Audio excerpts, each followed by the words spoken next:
Okay, I think we're off mute. Can you hear us now? We didn't start yet, don't worry. We didn't say anything. Okay, cool. It was just logistics about food, and so if you're not in the room, you're missing out on food. Is that echoing?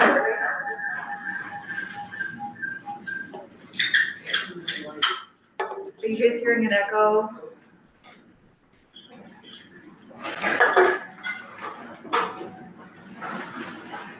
I think maybe we just don't have the volume on that one, and we can still hear us, right? We're good, we can still be here. Okay. Sounds better, okay, great. We've got that, oh my gosh, amazing. Cubby's on, Cubby's famous. All right, and now for folks in the room, food is out there. Hannah just brought food in. So thank you very much for everybody for being here. And I think we can. Okay, great, and feel free to put in the chat, it's me and David, we're here, we're still getting a little reverberation. Hannah, they're still getting a little reverberation. Is yours picking up? Mine's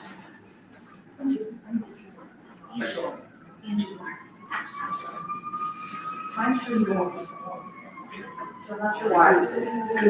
Oh, audio's kind of on my end. Okay, it just sounds like you're in a big room. Okay, just keep telling us if you have any sound issues. We do have the chat up, and David and I are here, and also Hannah, and we also have a room full of people here. So, hi everybody, thanks for coming. If folks in the chat would just like to share a little bit, just put where you're coming in from, what org you're from. I know we like to start that way. We're also recording this for later. Maybe we'll officially kick it off in just a second, so it'll be a nice clean recording. And then anybody in the room want to shout out where they're from today? Orgs. Naperville. I know I see the Nature Conservancy in the back here. Environmentalists Policy Center. UPC. Electrification Coalition. Nice. The Electrification Coalition. We got Champaign, Buffalo Grove. Oh my gosh, we got so many. What? Open lands. It's moving too fast. Oh my gosh. Excellent. Well, maybe we So nice. All right. Okay. So start. Yes. Right. Would you mind clicking OK on that top band so it goes away? Yes. No, I don't remember which one. Look at that. Thank you. And again, for everybody in the room, feel free to work out. Okay. Ready? And I'll introduce myself in a minute. Perfect. All right. We're officially getting started here. I'm Jen Walling. I'm the CEO of the Illinois Environmental Council. And this is our annual training, Civics for Environmentalists, but Civics for Advocates. If you are an activist or an advocate, this is going to be a lot of information for you on how the process works. And so happy to help folks. We've been doing this for several years. I think this might be the 10th year that we've done this together. Oh my gosh. So hopefully it's not repetitive, and partially because we're not working off notes, maybe it won't be repetitive and maybe it'll just be nonsense. Yeah, we didn't really practice in advance. I did add some new slides and I updated it to the new website. And I will also have David introduce himself. Yes, David McEllis, Environmental Law and Policy Center, Illinois Legislative Director, and I've been in this role since 2016, going on my 10th year. Prior to that, I worked for the Illinois Senate Democratic Caucus as the senior counsel on the Labor, Environment, and Energy Committees. Amazing. And so if you have a question during this, for those of you online, just put it into the chat. We'll answer it if it's relevant. If it's something we're going to do a little later, we'll not answer it, and then we'll answer it there. In the room. And in the room, the owl here in the middle can pick up pretty much everything all the way back as long as you speak up, but we'll also repeat it for those online. And also Jen and I are happy to answer questions offline if you just want to email us or find us here in Chicago or in Springfield. Amazing. All right. And Hannah also just put a link in the chat for CLE. So if you are an attorney, this is, Jen just got approval for 1 3/4 hours of CLEs, valuable CLEs. Yes. So David and I have done this so many times. We don't get CLE, it's just for you. So we'd love to tell you a little bit with the next slides about our two organizations. The Illinois Environmental Council turned 50 last year. We're a coalition organization. Many of the organizations in the room and on the phone are members. If you're not a member as an organization, contact us. We signed up. We provide a lot of valuable information to our affiliates about what's happening in Springfield and how best to use your resources to make a difference. So please check that out, contact us. But we are at over 100 different environmental organizations across 6 different issue areas. Very fun. And we also, we'll go through some of what we're doing here, but right now we're in the drafting process, working with our affiliates to choose our priorities and choose next steps.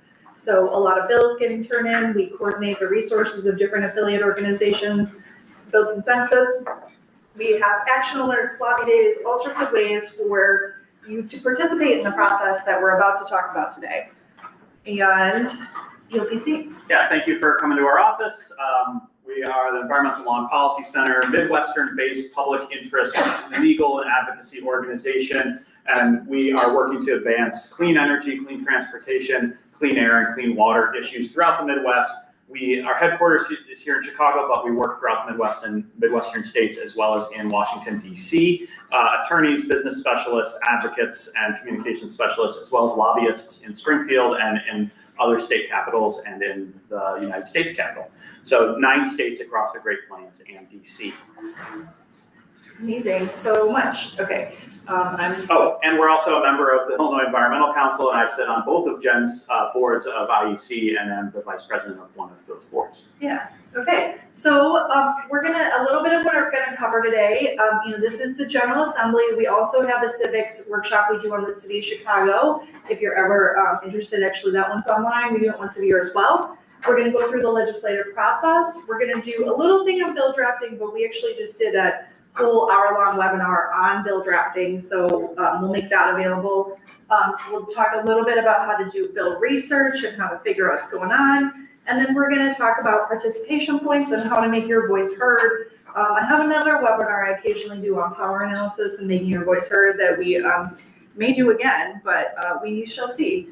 So, what did I do? I broke it. No, okay, great.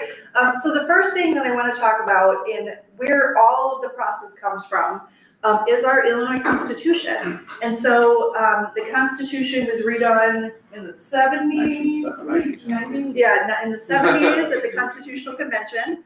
But many of this, although, there were some big changes then. For example, May 31st has not always been our drop dead date with the General Assembly. And they often went into June with that not being the drop dead date. So a few things in the Illinois Constitution govern this whole process and are really important. And a couple of the things I'll talk about a few of the things, and then we're gonna do one concept several times because it's hard to understand. So the first thing, this is the article with the legislature.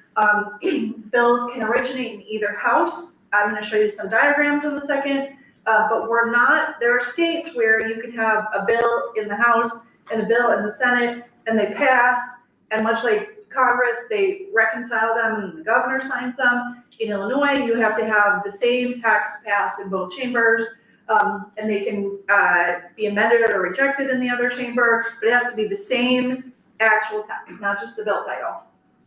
And so also you need to have a majority of members elected to each house, for example. So there's some things in the Illinois Constitution that govern this process. And so the other piece, and this is the one we're going to go through several times, and it's not going to make sense, especially now, the first time. Sometimes it doesn't make sense to me, which is the 3 readings of a bill. And this is the important part here, is a bill shall be read by title on 3 different days in each house. You see, our Constitution says by title.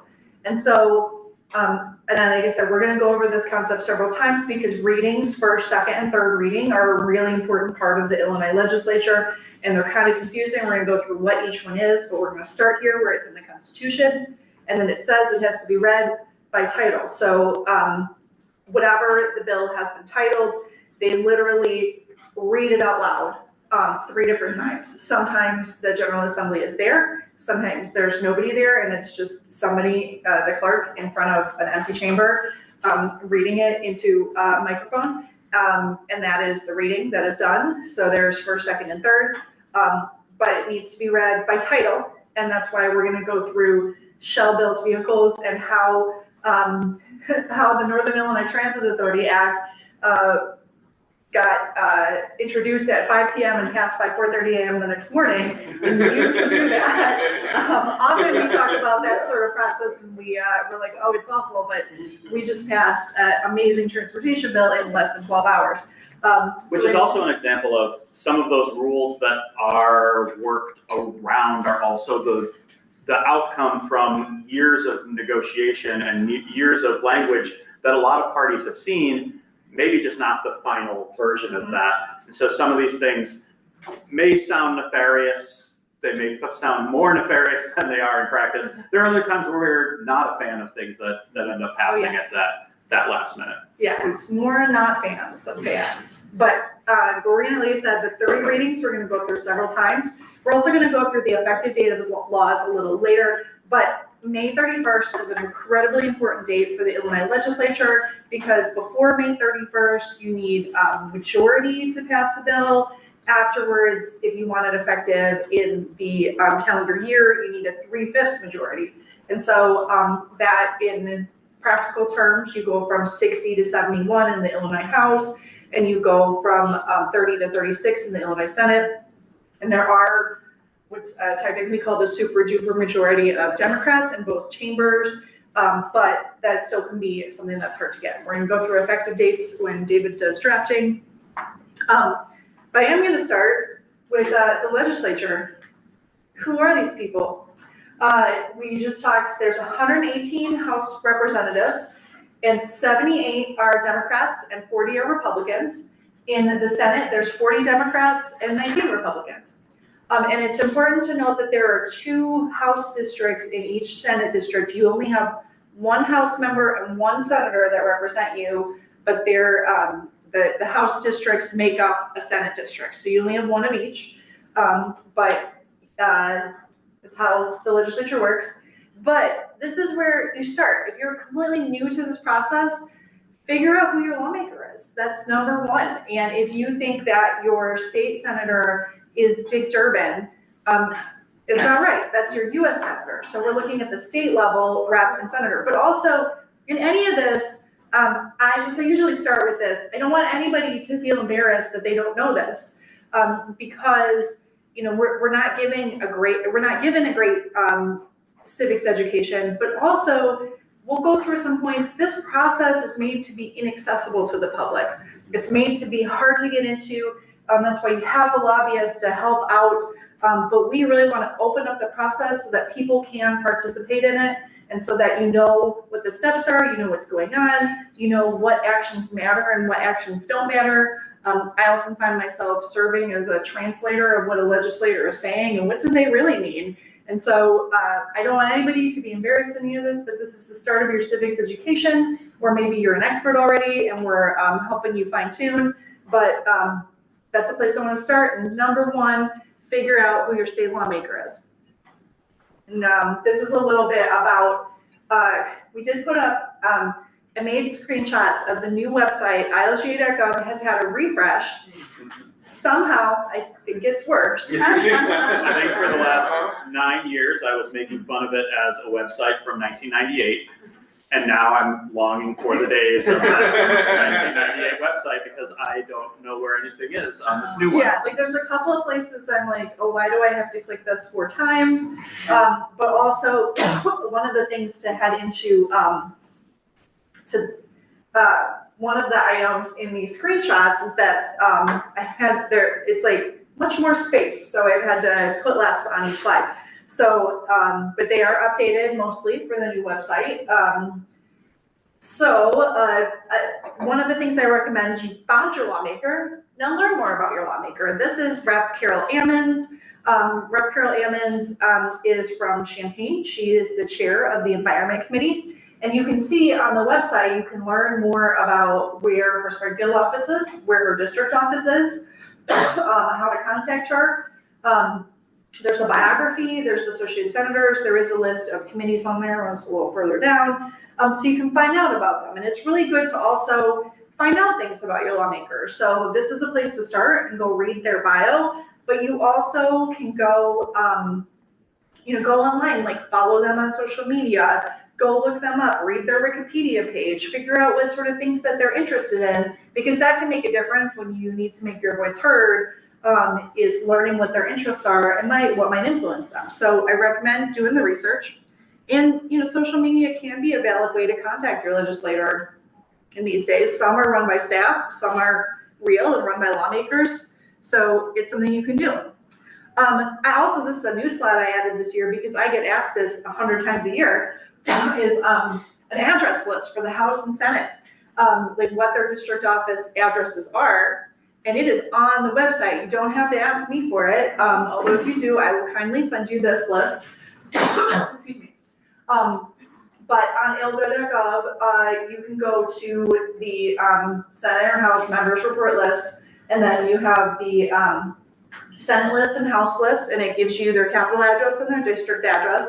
The Senate doesn't have emails on theirs, but the House does. So if you just need every lawmaker and a constituent address for them, it is available online, and you can grab it and do your mailings, whatever that you need to do with the full list. It is on there. So I just wanted to send that as a resource.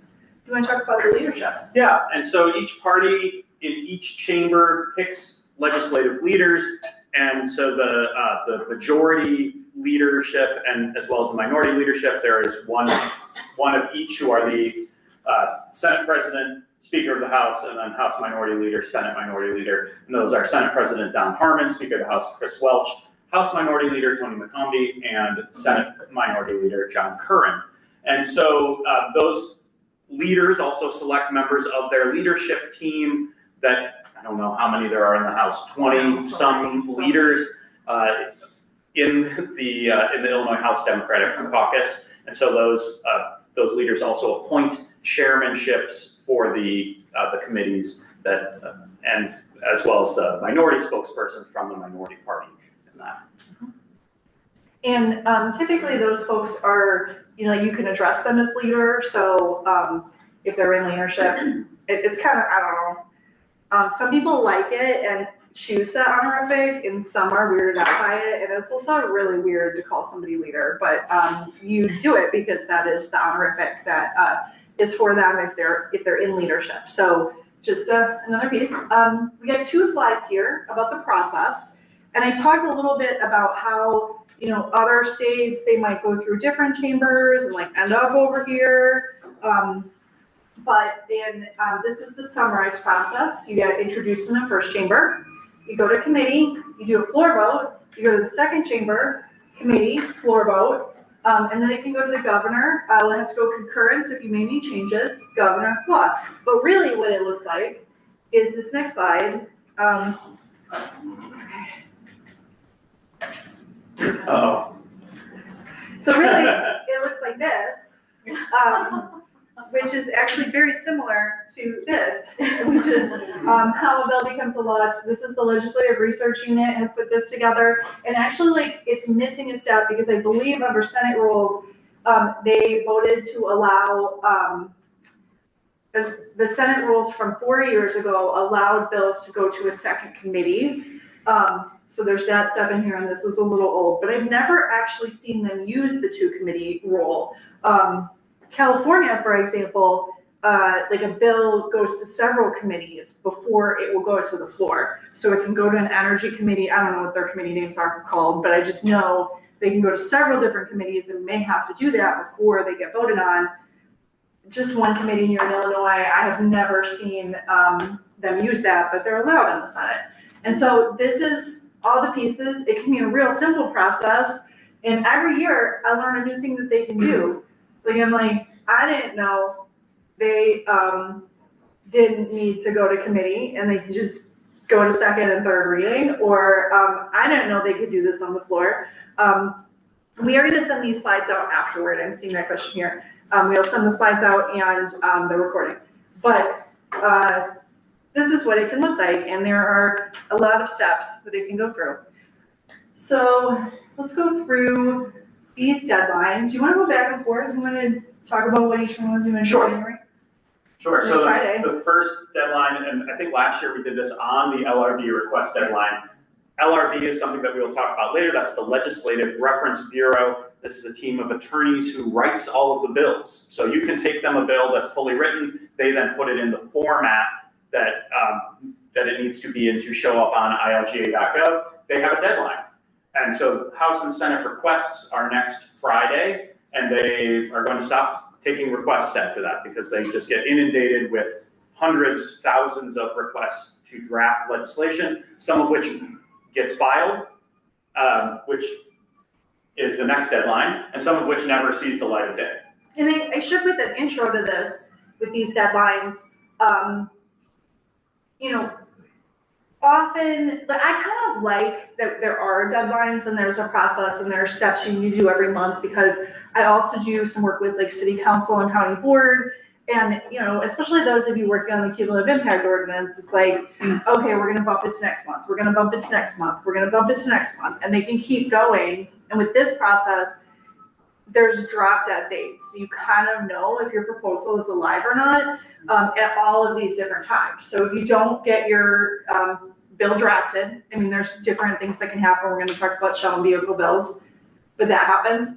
But this next deadline, February 6th, you need to introduce substantive House and Senate bills, and then you can start requesting amendments. But February 6th is the introduction of those bills. March 13th is the bills in the Senate have to be out of committee. So that, again, a lot of these things can be squishy. You can get extensions on deadlines, but that means that a bill, if it doesn't pass out of committee, and if an extension is not granted, it goes back to what's called the Committee on Assignments or Rules, which means it just kind of is dead for that short amount of time. Question? You mean before March 13th, it's got to go through at least a first and a second reading? So first reading. First reading, and I guess it normally, after it passes out of committee, goes to second reading. So it has to pass through the committee. Yeah. It doesn't have to be voted out of the House or Senate. It just has to go through, that one has to be out of a Senate committee. And then March 27th is the same deadline for the House. Yeah. Yes, question? And Can you just say, what does it mean that it's a reading? What yeah. does that mean? I think we'll get to that in a Yeah, future slide, let me give you like a real quick, and then we're gonna go through this several times, so you're gonna understand by the end, but it is a difficult and weird concept. And like, literally a reading is the clerk is at the podium, and the clerk reads the title of the bill. So, you know, I'm just thinking about our energy bill was SB 25, which was actually the Cold Spot Act. And so like somebody read that on the floor. So it was introduced, and then within a few days it went to first reading, and it was just read. And there might not even be anybody in the chamber, but they are recording it. It's transparent. It's out there. Like if you had the little microphone on somewhere in the building, like you could hear it. And so they do that reading is as simple as Senate Bill 1, an act concerning fish. Yes. First reading. Yeah. That's it. And so they might say the sponsor. So that's it. Yeah. And then they go, so the committee piece is next, and committee is after first reading, but it can also happen after second, not after a vote, but it can happen anywhere between first and third, but it has to happen after first. Well, it doesn't. Actually, it can just skip committee if they wanted to. But typical process is after first reading, it goes to committee, and there's a vote. And this says substantive Senate bills out of committee. And there was a question about substantive Senate bills. Whether something is substantive versus whether it is pointless. Yeah, yeah. And we're gonna go through shell and vehicle bills in a moment because there's other stuff there. But, you know, we're also going to talk about holding it on second. And so sometimes you're not ready for the bill to completely move forward. Like you're gonna need another amendment, you need a tweak, you're not completely agreed yet. And the committee will allow you to move it out of committee and then hold it on second. You have to come back to committee to move it forward again. And if you like just went to the House floor for a vote, people would be very mad at you because you agreed you were going to hold it on second. And so we're going to go through a little bit of advanced vocab there. But I do want to point out here March 13th and 17th. 13th is the Senate deadline, 27th is the House deadline. There are 8 different weeks that the House and Senate are in separately this year, so it's not exciting for us lobbyists. But they have different deadlines this year when the Senate and House bills need to come out, and that's just, it needs to go through one committee by that time. And usually after first reading, the bills, if they're going to go to a committee, they're assigned pretty quickly. In this day and age, most bills end up in a committee if the lawmaker asks for them, unless most of them go, if you've asked for it to go. In the olden days, they used to just not assign the things to committee, and that was one of the ways they control it, but I don't see that as much anymore. And then you want to go to April? Yeah, April 17th is a third reading substantive Senate and House bill. So third reading is what we think of when you're watching floor action in the Illinois House or Senate. That is, the legislator stands up, they introduce their bill, they answer questions, and then there is a vote, yay or nay, and that bill is reported as passed and then sent over to the other chamber. That is what third reading is. That is really the substantive reading. First and second reading are more perfunctory readings that they just read the title of the bill. Third reading is where the vote takes place, where the floor action happens. The second reading, the one thing important for second reading is that they are on the floor and your sponsor needs to be there on the floor when they're reading it, or they skip you and they don't move the bill. So that is the difference between first and second. First, it could be an empty room. Second, the sponsor must be there. And that also goes back to what Jen was saying about when there's an agreement to hold a bill. Once you've moved a bill to third reading, it's ready to go. It's ready. It seems like you're ready to move that bill. You're ready to take a vote. If you've made an agreement to hold it on second, that's why they want the legislators on the floor to say, yes, move that bill to third reading, because there might be an agreement to hold the bill. They want to make sure that it's not just a perfunctory move this along. And there's a question Jeffrey asked, readings are actually reading the entire bill, it's moving an announcement. Yes. So it's an announcement that the bill exists. Yes. So like the Constitution says, only the bill title must be read 3 times. It's not the whole bill. Our Constitution literally says bill title, and that is all they have to do 3 different days. So you need at least 5 days for a bill to become law in that sense. The bill title must be read on 5 different days. But we're going to talk a little later about shell and vehicle bills and ways to get around it, because, and like I said, it's first, second, third, and then you can do first reading in the second chamber on the same day, second, third. So you need at least that if you're starting from a fresh bill. We'll talk about less fresh bills. Yes, and then on May 8th, so now that those, after April 17th, third reading deadline, those bills move to the second chamber where they have to have a committee hearing, and that committee hearing deadline is May 8th, so they'll go to the second chamber, go to a committee, and then May 22nd. Third reading for the second chamber, and then the 31st is adjournment. Usually there's a lot of budget bills or concurrences that are between the 22nd or 31st, or the most important and biggest things often get in that last week too. So I included, this is what the calendar looks like. So this is January in the House. So they're in the, there are some days that they're in here. So, you know, you can go to the website and look. And so if you wanted to meet with your lawmaker, for example, this is important because if your lawmaker is like, I am not in town, and you want to meet with them in the district office and you're demanding that they be in the district, they actually need to be in Springfield doing their job. It's like if you want to meet with a lawmaker in May in district, like good luck. They are not there. You know, there's sometimes I spend 6 nights at home as a lobbyist in the month of May because they're in so many days. So just giving them a little bit of compassion around their schedule, especially, like I said, in May, and they may want to like actually see their family for a couple days. So that can be important for determining meeting with them. So I added, this is a new slide this year too. I'll go through these, and David, if you have extra here, but some tips and tricks that I wanted to maybe aren't readily apparent with the House and Senate calendar is that there are many unpublished and unannounced deadlines, sometimes that we don't even know at the beginning.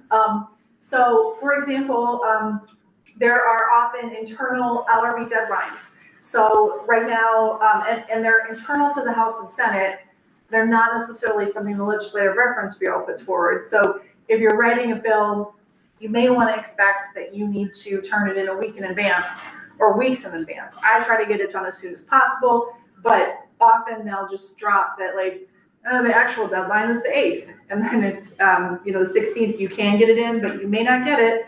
And then having amendments drafted and filed, there are also typically deadlines that are unannounced and unpublished. So, if you have a bill that's going to be in committee and it's committee deadline week and you need an amendment, you probably needed to have filed that amendment Thursday or Friday the week before. You can't just file it the day of. It needs to get posted to the committee. It needs to end up in there. And those are often not said out loud. And so you may need to work with your sponsor to find it. And then I just talked about posting requirements.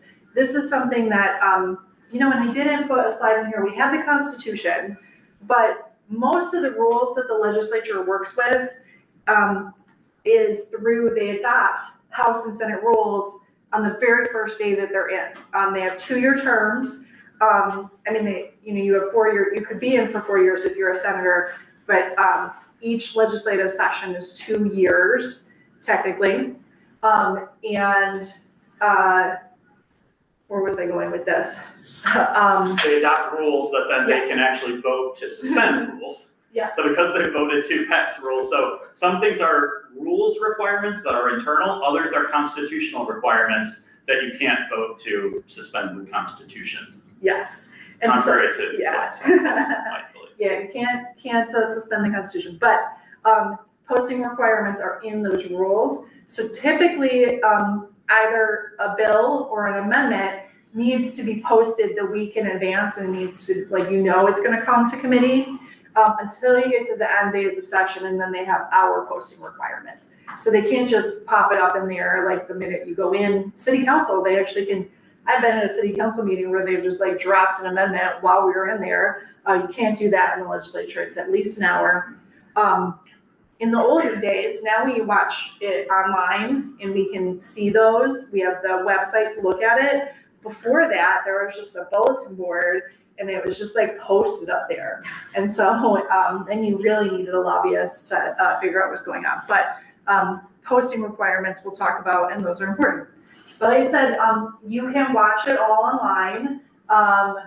This was a hearing that we're literally at Saputo's watching a committee hearing that we all were kind of supposed to be in, but we wanted dinner instead.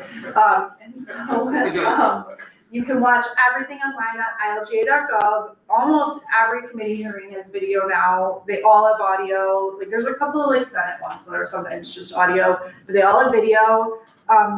Nothing is the committees, and actually BGA just had an article about this. The committees are not recorded, except if they are covered by Blue Room Stream. And they are recorded. In the House, you can get it from the journal room.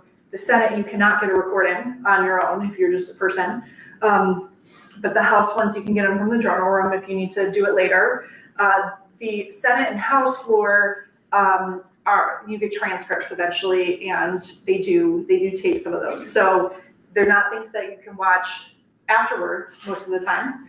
So you do need to watch it live, and they are on their own schedule a lot of times. So this I couldn't get it because there's no hearings yet, but there is a schedule for the week that you can look at, and it'll have a list of House hearings and Senate hearings and the time that they're at, just an approximate time. How do you how do you get that to, how do you find any of this information? Is it all on those? Yes, so this is ilga.gov, and there's a Senate and a House dropdown, and these will be on the, it's in the dropdown under schedule, but they post them the week before, and so there's no hearings up, there's no hearings next week yet, and so you probably won't see this happen until March. Once it is, I'll take some screenshots for this, but it'll approximately look like this. And you'll be able to figure out what's happening in that particular week. And I will say most, until May, most of the committee hearings are at the same time every week. And that's the way when you are a lawmaker and you're choosing your committees, they give you, and I shouldn't know this, but I do. They have this grid and it has the time that it's at, the approximate time, and what committees are at that time. And then you select the top committees that you would like based on that grid. So you can't have your choices be all at the same time. You need to only be in one committee at that time. And so, like, we know, for example, House Agriculture tends to be early Tuesday afternoon.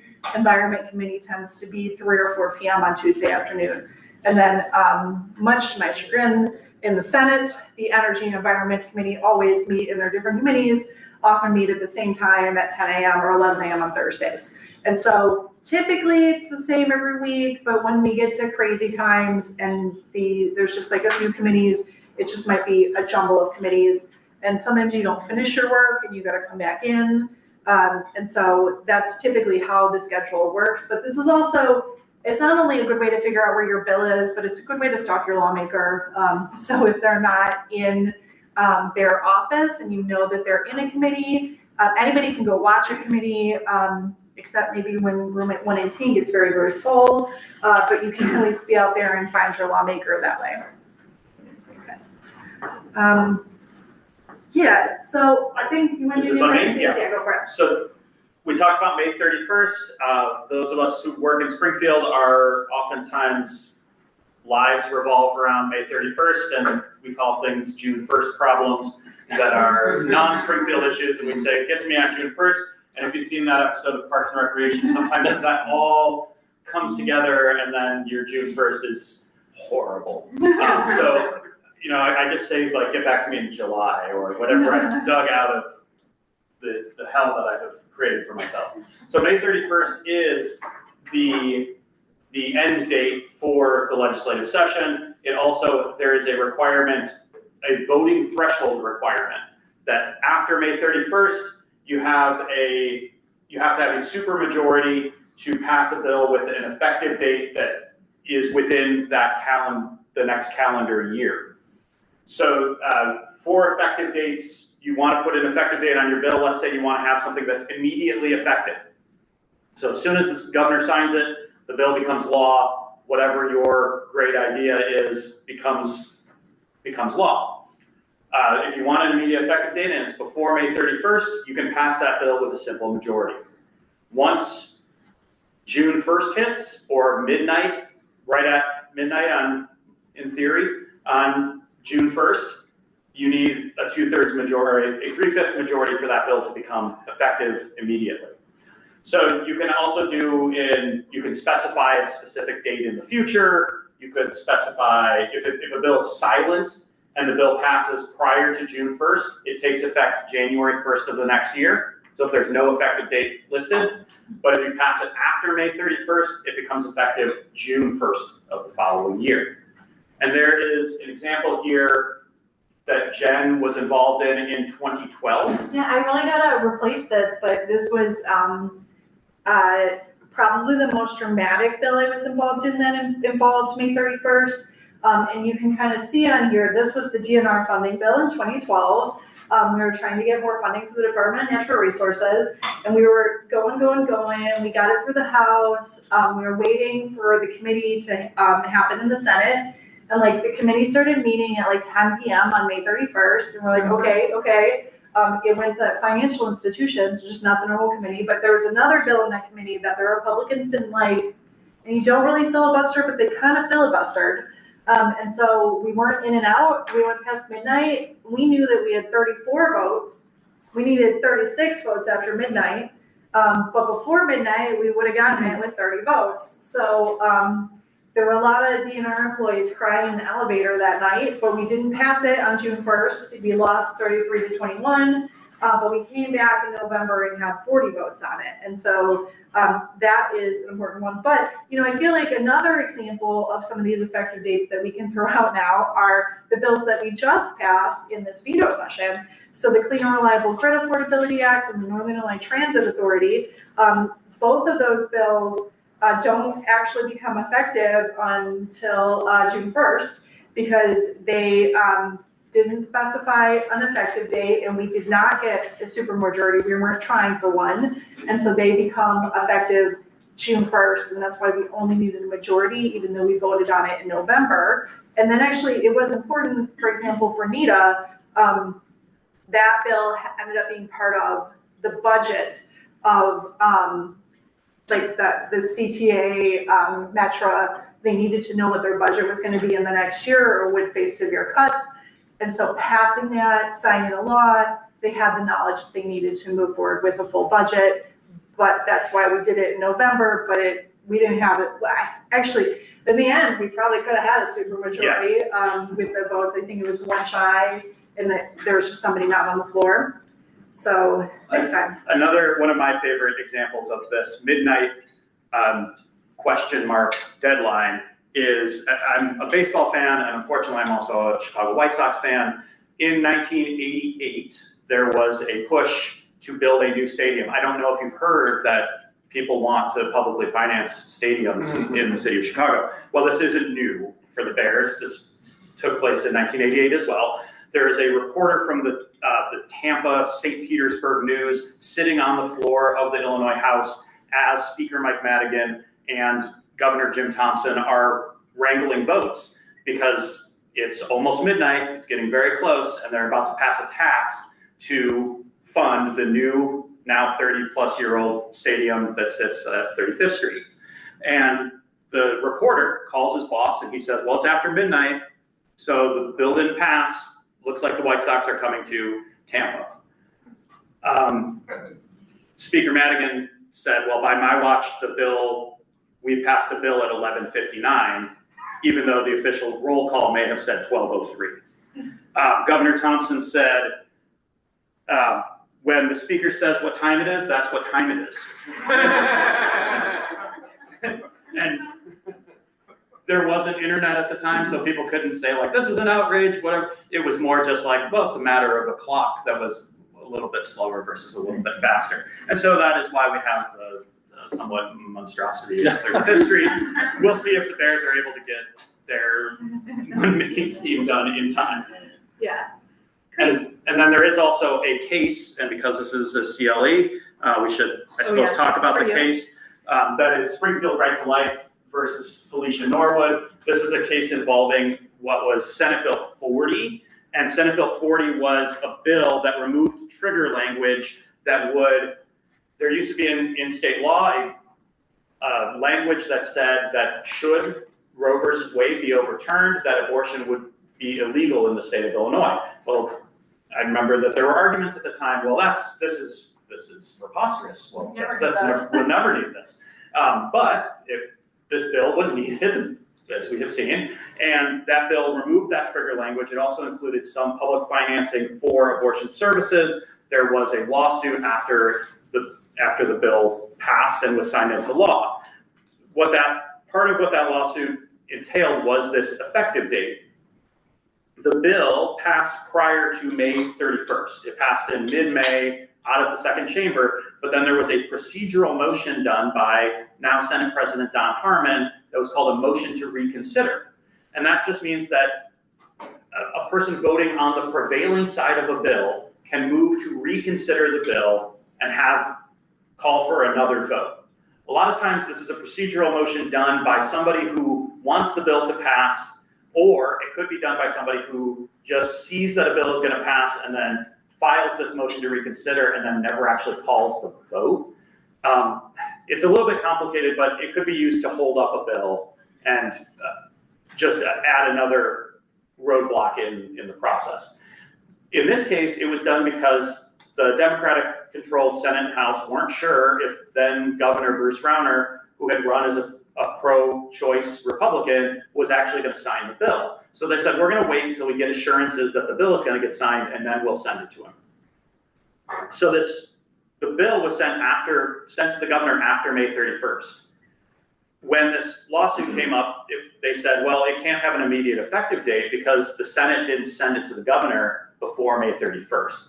What the court ended up finally saying was that the final legislative action was on May 10th when the bill passed the Senate, not when the hold was removed.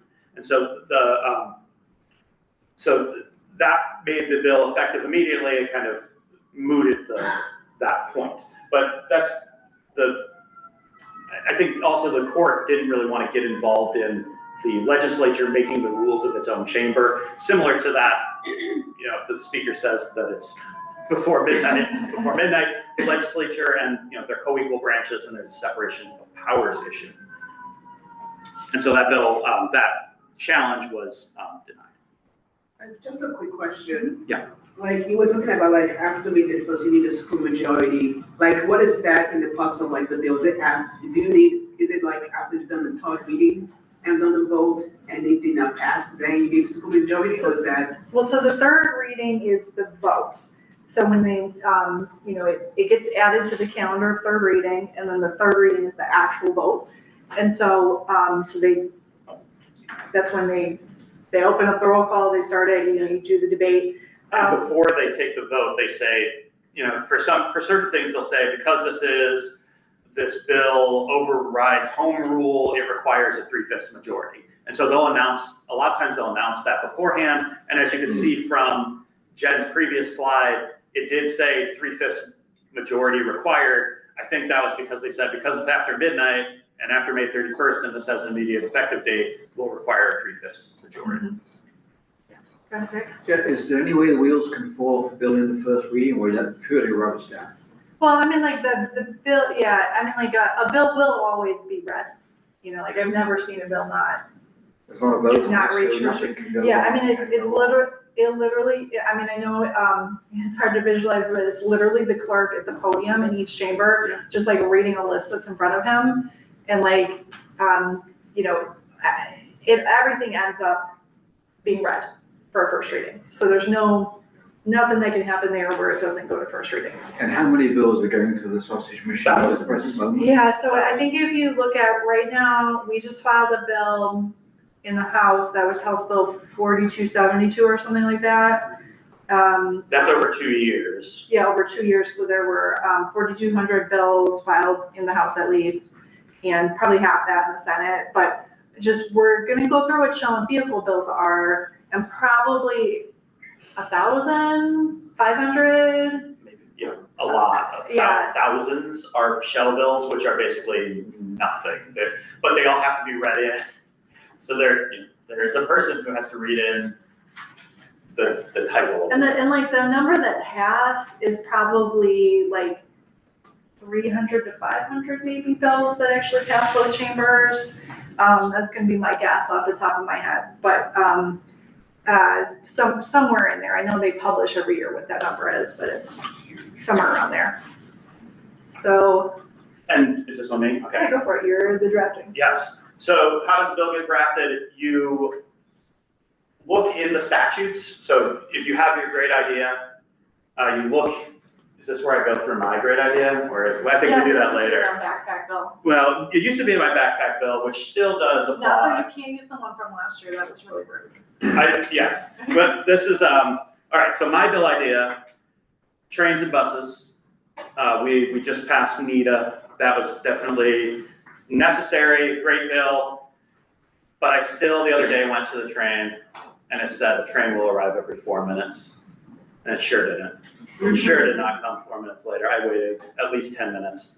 And I was reading something that said that in 2001, CTA trains were on time 97% of the time. I want to make that a law. We need, and I'm even going to give them 2% back, and I'm going to say 95% on-time service. So I have this great idea. I should look in the statutes, look in the compiled statutes to find out where I would put that. Probably would be a bill, an act concerning transportation. You want to draft as much as you can. The drafters at LRB are attorneys, but they also, as we just said, there's thousands of bills that get drafted. They get inundated. You want to make sure, and especially you don't want to leave it up to somebody else, because a lot of times you're the expert on what your idea is. They may be an expert on how to make that bill legal or comply with ILGA, but they might not know all of the things that are in your head. So you want to put as much on paper as you can to get that, to get your bill looking as it should. We also, unlike when you were in middle school, we encourage plagiarism, copy and pasting from other states, taking good ideas from other states, However, when you go to LRB, if you just take them a California law, it's not going to look the same as an Illinois law. They just, it looks different. We have specific areas that we include in our laws that other states maybe don't. LRB, again, Legislative Reference Bureau, you should be a registered lobbyist. You have to have a bill sponsor if you want to go to LRB. If you have a great idea though, Jen and I are both registered lobbyists, and we can take bill ideas to, we can't take all of your ideas, but but we're here and we're open. If you email us a good idea, we will happily help you get it drafted. You have to have a bill sponsor. You'll have to have an effective date, as we talked about before, immediate, specifying effective dates, and keep it silent. You could also say, there was one that I recall from the past that said, this bill will only become effective if these 6 other bills become effective. So you could make it dependent on some other externalities. Because of those effective dates, if a bill has no express effective date, then it passes prior to June 1st, effective January 1st. If it passes after May 31st, it takes effect 1 year later. That was why the NETA and SURJA bills are both effective next June 1st. When you call, you'll want to know what area of law, what statute you're going to want to edit or change or add to, because the LRB is split up by subject matter. So there are subject matter experts on each specific area of law. You want to try to get that in earlier than the deadline. So if you have a great idea, call this week, not next Friday, 5 minutes before the deadline. Might already be too late. Yeah, because it can take up to a month or more to get drafted. And then there was a question about whether it's LRB's fault if the language is so obtuse and difficult to understand. I wouldn't completely blame LRB. I mean, I would blame lawyers generally. yeah, it's like all the lawyers. I mean, I think LRB does their best to, they have a way that legislation needs to be drafted. One of the tips that I give people in working with LRB is like, you don't always get what you want because you may want it done a certain way, and they're like, this either makes more sense or this meets the way that we draft. Like, a lot of people give me legislation that has like and/or in it. There's not legal language, so I need to like always go in and fix that. And they may want to use specific terms. Like, I was just dealing with a bill where they didn't like the word account. They wanted to say fund, and it's just different in different states. And so they have to follow that, and then they write everything in Courier New, and we bring it forward. So we're going to go through some of the parts of a bill, the subject of the bill, that's the title of a bill, an act concerning fish, it could be an act concerning transportation, that in my case it'll be an act concerning transportation, could be an act concerning energy, some of those are more broad, they could just be an act concerning regulation, or state government, or local government. And that's just the short title. We had one, and sometimes when, I don't know that a court would say something is not constitutional for having an inconsistent title with the subject of the bill, but the legislature tries to keep things consistent. A couple years back, when we're talking about LRB, I had a mistake that came through where someone did a copy and paste, and our wetlands bill had a transportation title. And somebody called me and they said, this bill won't be operable because it has the wrong title. It had to be an act concerning conservation, open space, local governments, state government, something else that would actually, I suppose wetlands, if you're a kayaker, it could be an act concerning transportation. In my case, we're gonna use an act concerning transportation and then we have a short title. Short title could be the Clean and Reliable Grid Affordability Act, could be the Northern Illinois Transit Authority Act, or in my case, it could be the Consistency of Public Transit Act. I don't know, COPTA, does that sound good? CIPTA, Consistency in There's a Public question Transit. about, must a bill have only one subject? And Yes. it's constitutional, but that is stretched. Yes, yeah, single subject rule does exist, and that would probably be its own separate CLA. But that is, because the Clean and Reliable Grid Affordability Act probably amended several different acts and chapters, so. Yes. But it's all the same subject. Purpose and policy could be more narrative. It isn't normally a legal terminology. That can be, you can say, I've seen in the past, and I think FIJA or CIJA or one of our previous energy bills, where it talked about growth in the clean energy economy, and that defines the purpose of a bill. It could be used in court if you're talking about, was this actually the intent of the law? If it is clearly the stated intent of a bill to support clean energy versus do something totally unrelated. But generally it's not operative legal language. So in our case, we could put in there, in 2001, the CTA reported that trains were on time 97% of the time. They are not today, and cite some language. It can describe the problem that you're trying to address. Then you're going to go to definitions. In our case, are we going to define the mode of public transit? Are we going to define it as buses, trains, CTA, downstate transit? Who does this apply to? Using those definitions, you can limit those things down. Define what a timely manner is. Define on-time service. You could include all sorts of things in those definitions that applies strictly to this act. In the main provisions, I'm going to say by January 2028, all modes of public transit shall have a 95% on-time rating. We could also leave it up to interpretation by the Illinois Department of Transportation what 95% means, or on-time service means. Penalties, probably wouldn't have penalties in this case unless somebody is directly responsible for causing not on-time service. But in environmental enforcement bills, you could have civil penalties or criminal penalties for breaking those laws. Severability versus inseverability clause. You could have let's say in the Future Energy Jobs Act, there was a severability clause that said if one portion of the bill was deemed unconstitutional or against the law, or the court struck it down, that portion would be removed and the rest of the bill would remain in effect. That doesn't really apply in my transit case here, but that's particularly with these big, what are called omnibus bills that have 100 different topics. If one portion is struck, do you want to have the entire bill fall down and become illegal and inoperable, or do you want to just maintain it and strike that one portion that is unconstitutional? And in the case of FIJA, there was a challenge to the nuclear subsidies portion of that bill, and if that had been struck, it could have been severed from the rest of the bill, and the bill would have remained in effect.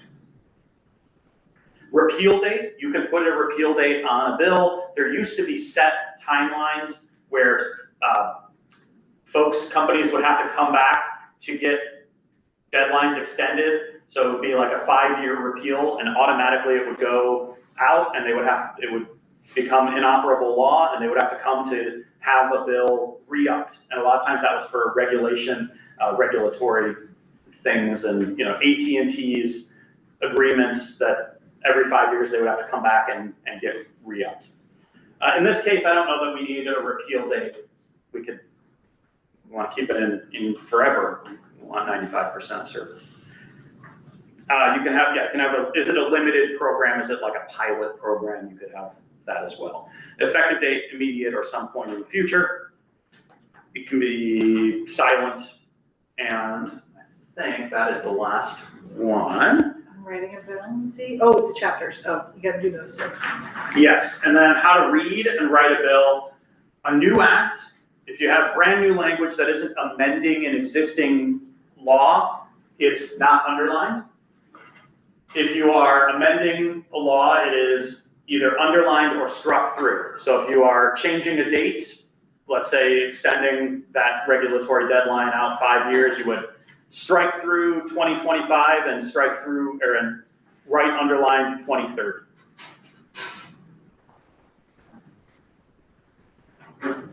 This is new text, and this is actually the findings that I was talking about in the Clean Energy Jobs Act, maybe? Yes. Or yes, this is CJAC. Well, the Energy Transition Act. And this talks about the findings that are growing the clean energy economy and the value of that. That's what it looks like. This is also new text. Here is an example of struck through or underlined text.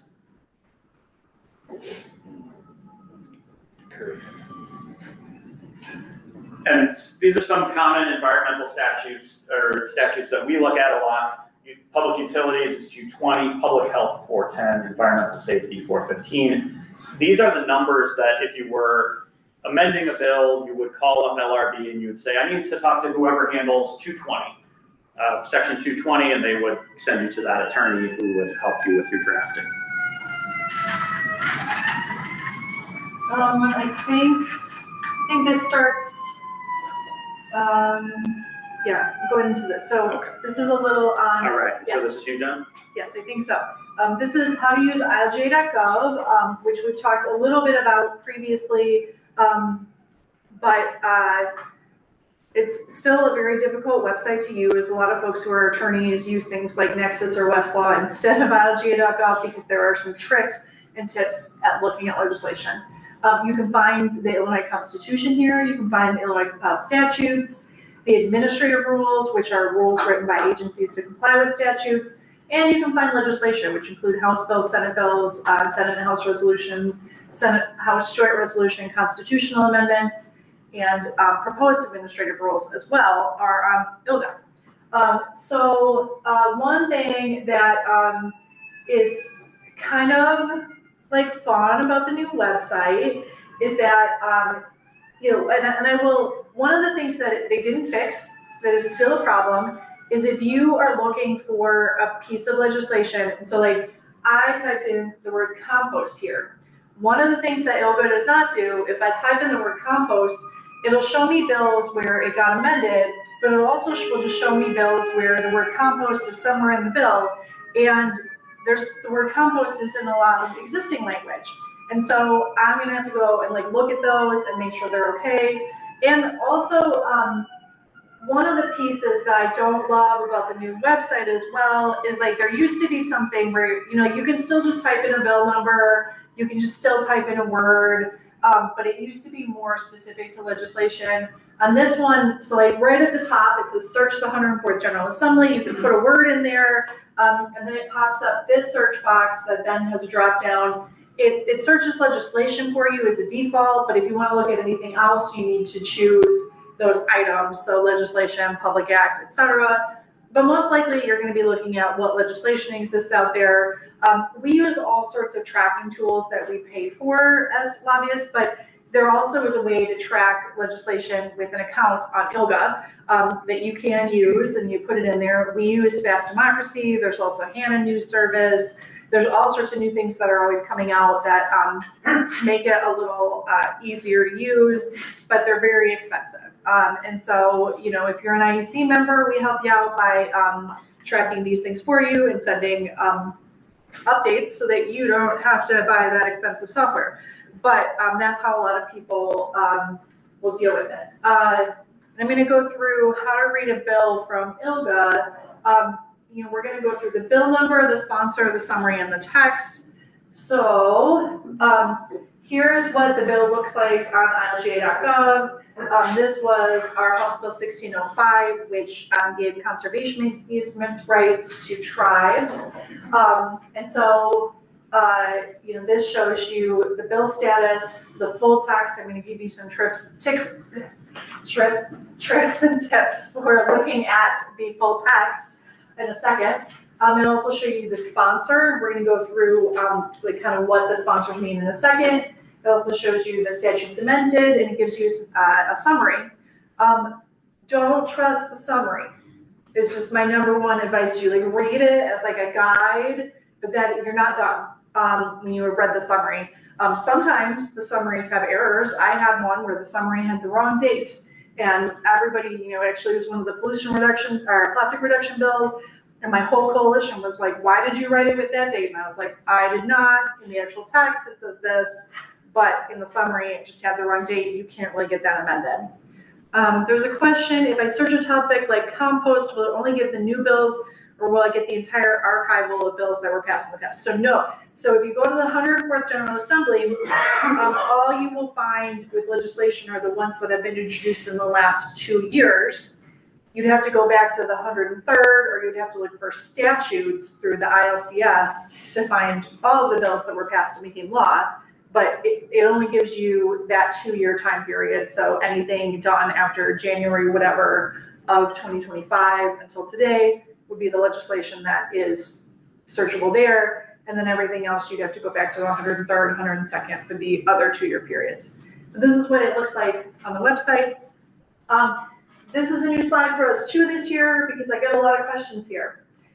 So a bill will pass, so this was Surja, and you see there's like here a ton of introduced, engrossed, enrolled, Senate Amendment 1, House Amendment 1, House Amendment 2, 3, 4, 5, and it's just 5. So you have to make sure that you're reading the correct amendment. And one of the things to note is that if an amendment has not yet been adopted, and like you've just introduced a bill, but you've also put an amendment in, and it has not been adopted in a committee, when you go click on full text, it's going to show you the introduced. It's going to show you the status, that like where it'll pop up on the page is going to be the status of where it's at that point in time. And so you may need to click on the amendment to find it. Engrossed is with the amendment added, and then enrolled is how it was passed. And so the full text automatically shows may not be the right one, so make sure you're looking at the right amendment. The other tip there that may not make common sense, you might like click on, as I did, House Amendment 3 here, and then it doesn't give you any text because it expects you to go open a PDF, and that is not readily apparent, but large bills, you will need to go look at a PDF. So engrossed means that the amendment has been adopted, enrolled means the bill is law, and then clicking on that. So it's a little bit about amendments. And this is this is our phone foodware bill. I actually think this is an old copy, and this is again the previous ILGA, but just to kind of show you the full text of what this bill looks like. It's all amendment to the Environmental Protection Act in 415, which is why it's all underlined. We have up in the beginning the definitions of disposable food service container, polystyrene foam, what a restaurant is, what a retail establishment is, and then we have beginning January 1st, 2025, they can't do this. It has exclusions about who is not prohibited, and then the effective date, the act takes effect upon becoming law, which is an immediate effective date. And so this is just to show you a little of what it looks like, and then it's an act concerning safety up top is what it is, the short title, and so anything concerning safety could be added to this later if we decided not to run it. Yeah, so just a little bit about how to research the bill. I told you about the summary, don't trust it, but like read it, see what it says, and then do an initial read through and just try to figure out what's going on there. One of the things lobbyists do are like figure out who brought it. I mean, like I know a lot of people like to be like, oh, like the legislator probably just, wrote this and want to go with the concept that language doesn't come from lobbyists or outside parties, but most bills come from somebody else having written it. And to me, it makes sense because like there are thousands of topics that lawmakers need to do, and they are not experts in all of them. They may be shallow among all of it, but it's not possible for a human being to be an expert in cemeteries and energy and asphalt recycling and all the things that need to happen. So a lot of these come from different places. They might come from me, they might come from David. They might also, while Jen's point is true, they might also come from like the newspaper. Mm-hmm. Like legislators, I have seen a legislator take a newspaper article to LRB, and when I asked the assistant, where did this bill come from? The response was, a news article from the New York Times. Because they saw something that was done in another state. They saw, I think that one was about like the rise in cell phone thefts and what other states were doing to prevent those from being sold. And that was, Yeah, and stuff comes from constituents that have problems. Yeah, go ahead. Is it common to see a legislator draft language for bills? Or is it more common to see that coming from lobbyists, advocates, and so on? Well, so the lawmakers that we work with closely often will show us bills in advance of introducing them because they want our feedback on them, and not just ones we would support. Like agencies will give us bills in advance and like give us a heads up, like, hey, we're putting in this transportation bill, you might not like it. And so like, you know, they a lot of times will get stuff in advance. But, you know, as David brought up, lawmakers often have their own ideas and things. I would say, like, at this point, and like we really go out of our way to make ourselves available to lawmakers to help with drafting and research because we have a lot of the historical knowledge, and we also know like any opponents or support, or like, is this going to start off a huge media, you know, shitstorm? Like, there's all of those things can happen, and so they often come to us to ask. But sometimes they don't, and then I have to go to them and either be like, well, I gotta post this because it's not cool, I'm so sorry, or I'm not sorry, depending on who it is. And so, yeah, it can, often when we get things in advance, you know, and obviously we cannot introduce a bill, like even if I get it written on LRB, I cannot introduce it. It's a lot, and that's the thing, you know, the concept of lobbying, like I can be like, oh, this is IEC's bill. It's never actually IEC's bill. It is the rep's bill. It's the senator's bill. They're the owner of that bill. They move it forward. And so we need to listen to their leadership in it. But very often lawmakers will be like, hey, I wrote this. What do you think? Like I just got one on balcony solar that a lawmaker is putting in.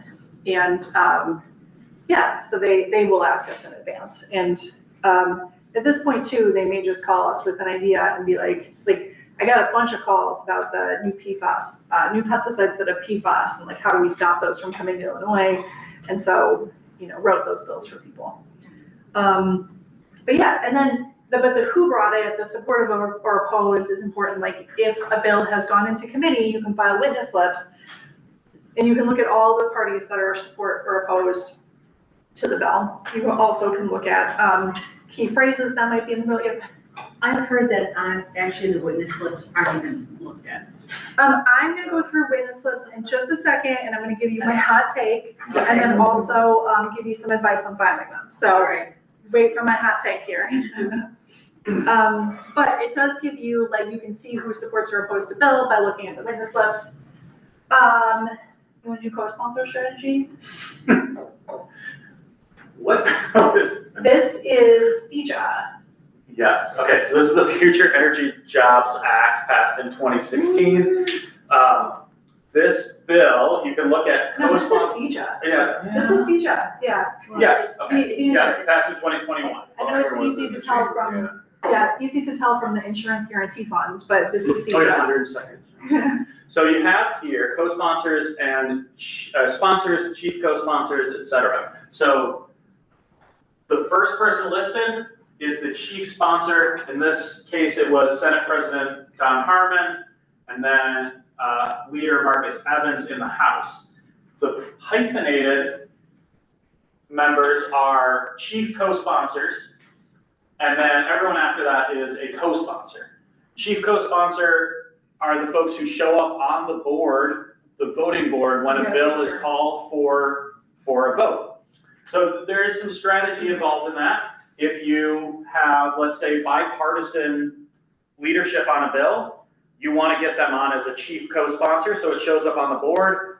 The Democrats all see their Democratic leader, and the Republicans all see their Republican leader up on a board, and then you can tell, like, oh, well, it's safer.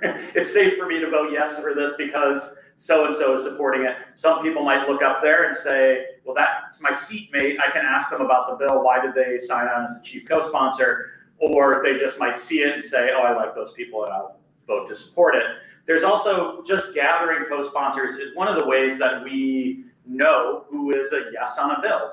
It makes it easier to just rack it up if you go, okay, we have 35 co-sponsors on this bill in the Senate. That means we have enough votes to pass the bill.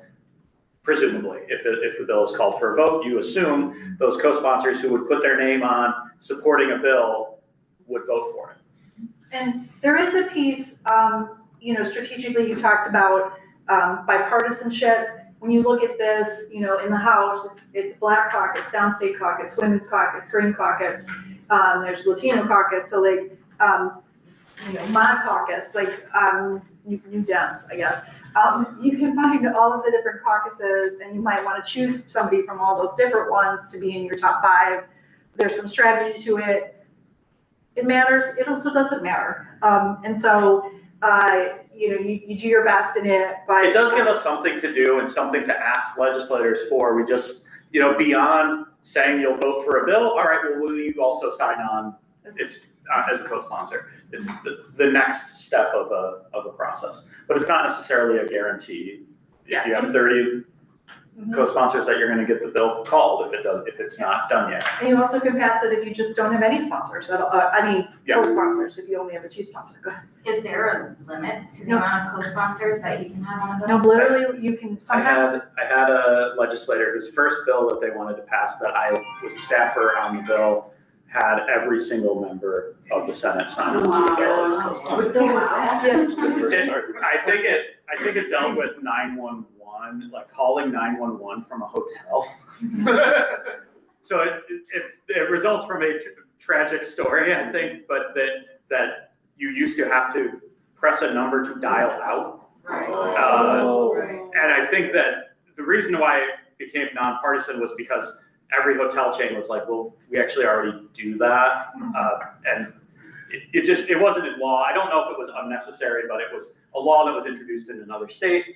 Like, this is one of those examples where somebody saw a news article and said, is that the law in Illinois? We said, looks like no.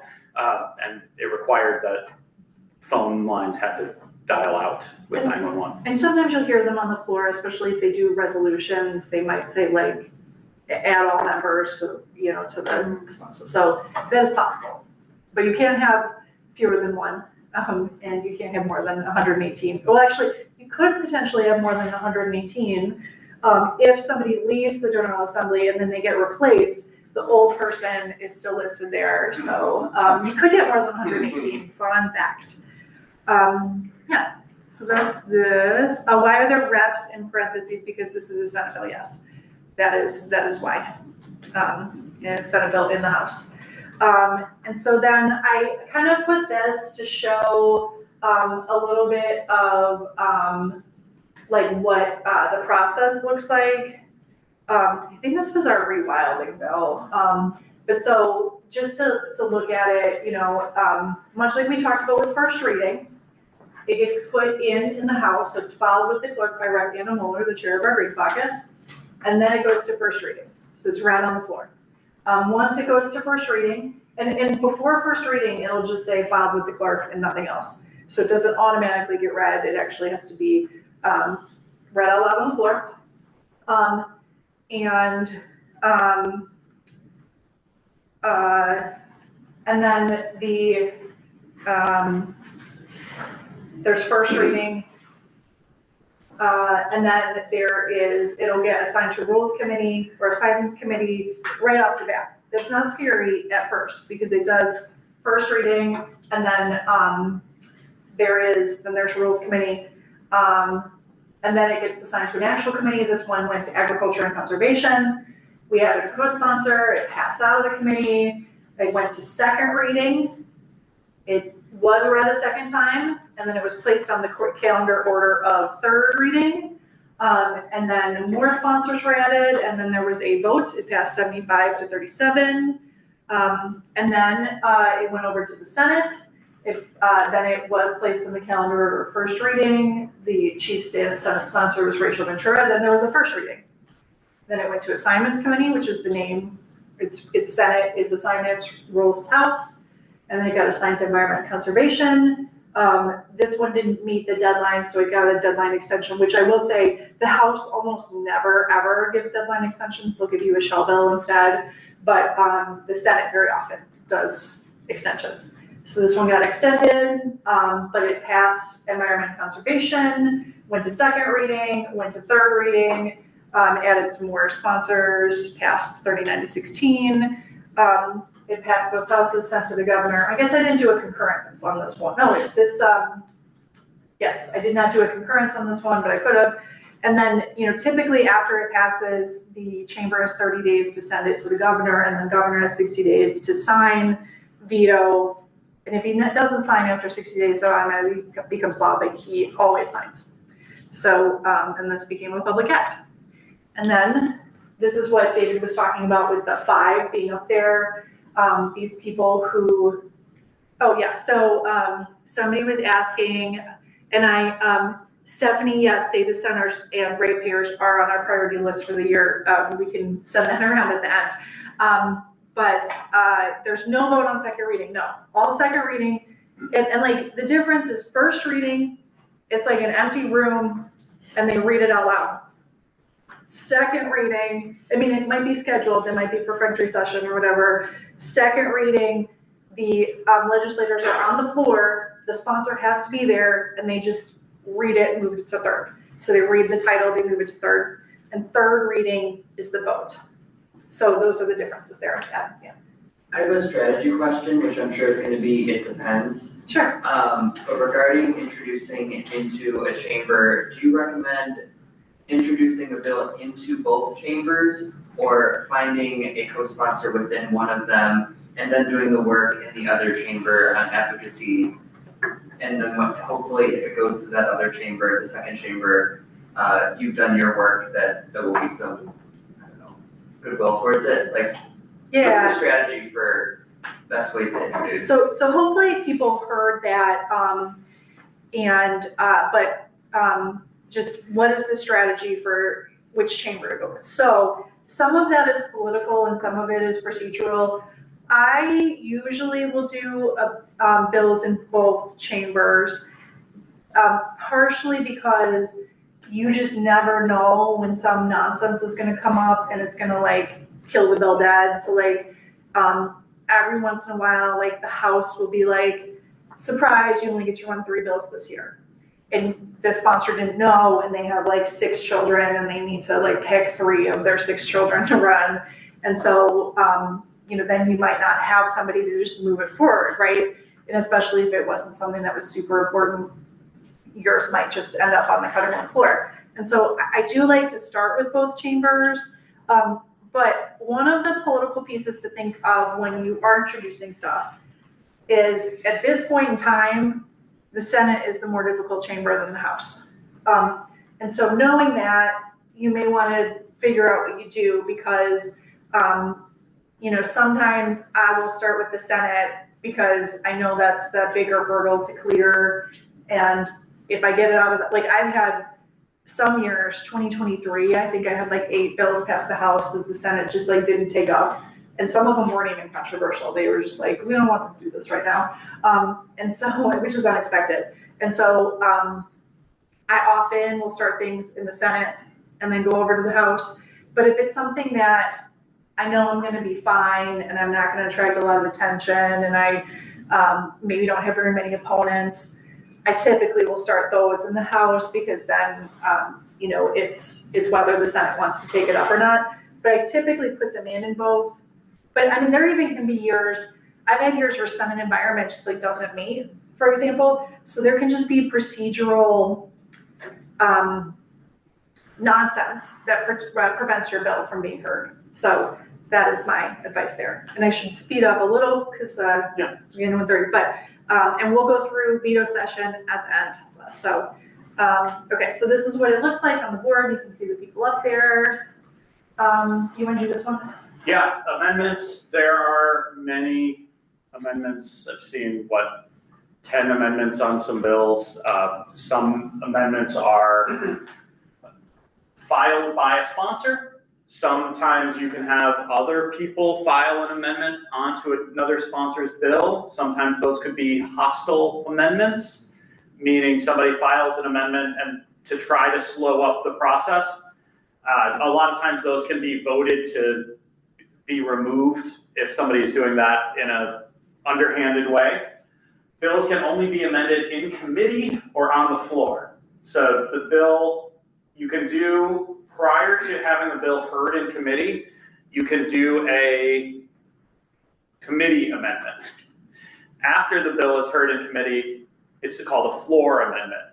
Those floor amendments still have to go to committee generally, unless they're really like technical changes or something, you could then just have it sent straight to the floor and it's voted on with the rest of the bill. A lot of times those amendments get adopted to the bill in committee, so they're added on in committee. The committee amendment is prior to passage of committee. A floor amendment is after the bill passes out of committee. And floor amendments still often need to go to committee. Yes. So. And holding the bill on second reading means you just say, I'm not going to move the bill to third reading. That's an agreement where you say, we're waiting for an amendment. Sometimes that an agreement is never going to actually come. So you just move a bill the legislator moves the bill out of committee while you continue negotiations. And it's a procedural step to move along. Sometimes that negotiation is successful, sometimes it is not, and you don't come up with an agreement. Sometimes you come up with an agreement, sometimes your bill ends up getting shelled and turned into something else more magical and beautiful. Yeah. Cool. Okay. So let's see where we're going. Okay, some real quick advanced vocabulary that we've added. So postpone consideration. Postpone consideration, if you, let's say your bill, you look around the floor, you're on the Senate floor, you look around and you go, there are not enough people who agree with me to pass this bill, but I'm already talking and it's third reading, and you call for the vote and you look and there's not enough green lights up there. You say, I move for postpone consideration. So if, let's say you had 28 votes, you know that two of your best friends were in the bathroom or in their offices or out to lunch, which could happen. I do that today. And yeah, or maybe, yes, or maybe you said you didn't vote the right way on one of their bills and maybe they decided to take a walk, as it's called. So you might have a little bit more work to do to get to 30 votes. You put it on postpone consideration. You can then go back to that bill later on. Motion to reconsider. And the good thing, the one thing with postpone consideration is you can only call it for a vote one more time. You can only postpone it once, and then the next time it's a final. Yeah, so if it fails the second time, bill is dead. Motion to reconsider a vote, what I talked about with the right to life versus Norwood case, that is a person voting on the prevailing side of a bill can call for a motion to reconsider. I've seen this done. An example that comes to mind is marriage equality. When marriage equality passed in 2014 in the Senate, a person voting on the right side of it maybe didn't trust that all of the people who were voting for it weren't going to try to hold that bill up.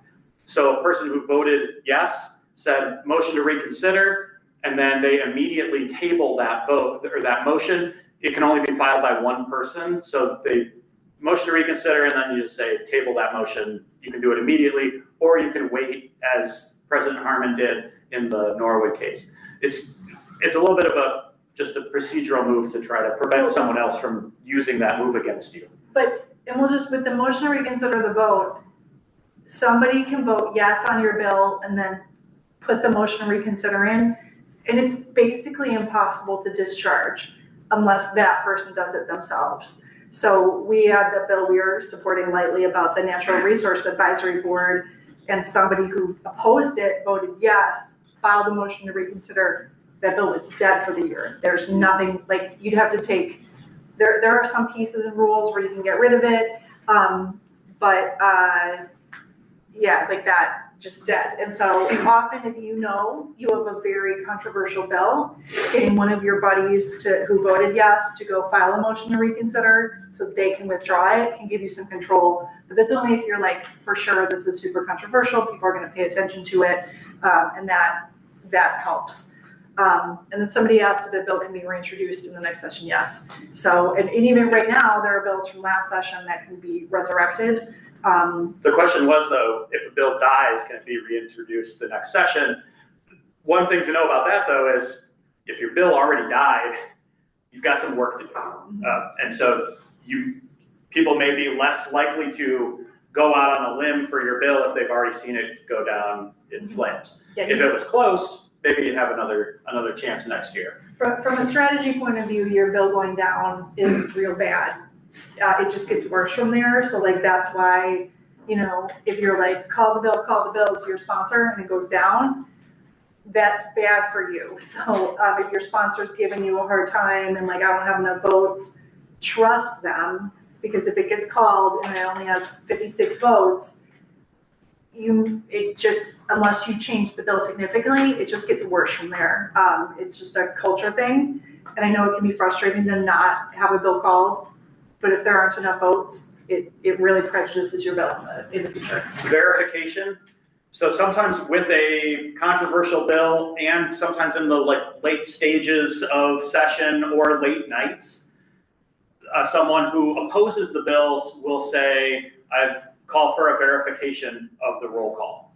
Verification means that the clerk will call every person who voted yes on the bill to make sure that they are in the chamber at that time, and then they will go through. So in the House, 60 plus votes, in the Senate, 30 votes, to make sure that all those people are in the chamber, because sometimes people can push other people's buttons, literally. Or staff can push other people's buttons. So if someone calls for a verification, that means that everybody's got to get to the floor to make sure that they have the votes and that the votes are there when the verification is read. I've seen bills go from 33 votes to 29 votes and the bill fails. And then you have to do postponed consideration. The rail is literally a brass rail that is in the rotunda outside of the Senate and House chambers where people gather, visitors to the Capitol gather. You can send in a card to have your legislator come out. You'll find Jen and I there hanging out, waiting for legislators to go in or out of the chamber. A fiscal note, there are a variety of notes that can be applied to a bill when it is on second reading. You can't do it on third. The fiscal notes are things like a balanced budget note. I'm not coming up. A budget impact note. So our wetlands bill had a fiscal note filed on it where the Department of Natural Resources said the department who is then, I guess, overseeing the bill or would have to oversee the bill has to come back with whatever the impact is. So if it's an impact to pensions, somebody would have to say this has no impact on pensions, or this has X dollar impact to the state budget. In our case, the Department of Natural Resources came back with an estimate on what that wetlands bill would cost for them to implement. And so during the Rauner administration, like when you have a hostile governor, this can be really problematic because they can just not file the notes and then you need to vote to discharge them.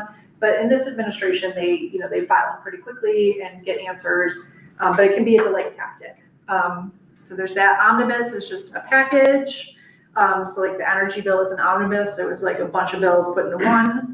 Century Club is if you get 100 votes against your bill in the House, you are part of the Century Club and you get a little trophy. BIMP is the Budget Implementation Plan, and that is a bill that passes often alongside the budget that tells the agencies how they're going to move funds around to spend the money to implement the budget. And then GOMBI is the Governor's Office of Management and Budget, and that they put the budget together, they answer questions about it. And then the hostile sponsor pre-file, that's where it's like when you put your bill in, you can have somebody from the other chamber pre-file for it, and it doesn't show up online, you can't see it, you can do it if you call. If you're a legislator and you call, you can figure out who pre-filed. But sometimes a hostile sponsor will take a bill, and then there's some clearer rules to discharge, but it doesn't always happen. And then that hostile sponsor can mess around with it. One time when Elaine Necklitz was the lawmaker, I had her hostile sponsor this really nasty Chamber of Commerce air bill, and we ended up negotiating it into something really nice. So it was a tactic that really gave us a lot more power. But usually it's people taking our bills and trying to do bad things to them. And that does go back to the question of filing in both the House and the Senate. Let's say that you file the same bill in the House and the Senate. You could then ask both of those sponsors to pre-file for the other person's bill to make sure that you have synergy on your bills. So somebody doesn't take them. But yeah, we talked a little about rules and assignments. Is it scary? Is it where things go to die? Not necessarily. I talked about where it can go to first reading and then go to rules. The second one was actually a bill where it went to assignments and then it died there because it didn't meet deadlines. So it's not necessarily the worst thing in the world. It's part of everybody. shall bills real quick. This is the empty bills that get introduced, and they literally take the word and or the word the and cross it off and put it in their new. And that's so that there's a bill, they move along the process, they read the bill title in, and then they add something later. I'm not sure what kind of, this was an act concerning civil law. And so you can see the short description, civil law, technical. Technical means often shall, and then that, makes a technical change in a section regarding the short title of the act. So it's a bill that literally, if it passed, it would do nothing. It would have no change in the law. So I updated this one, because this is SARJA that just passed. It's a vehicle bill. It was the swimming facility cold spa bill. It had something that allowed it to become the energy omnibus bill.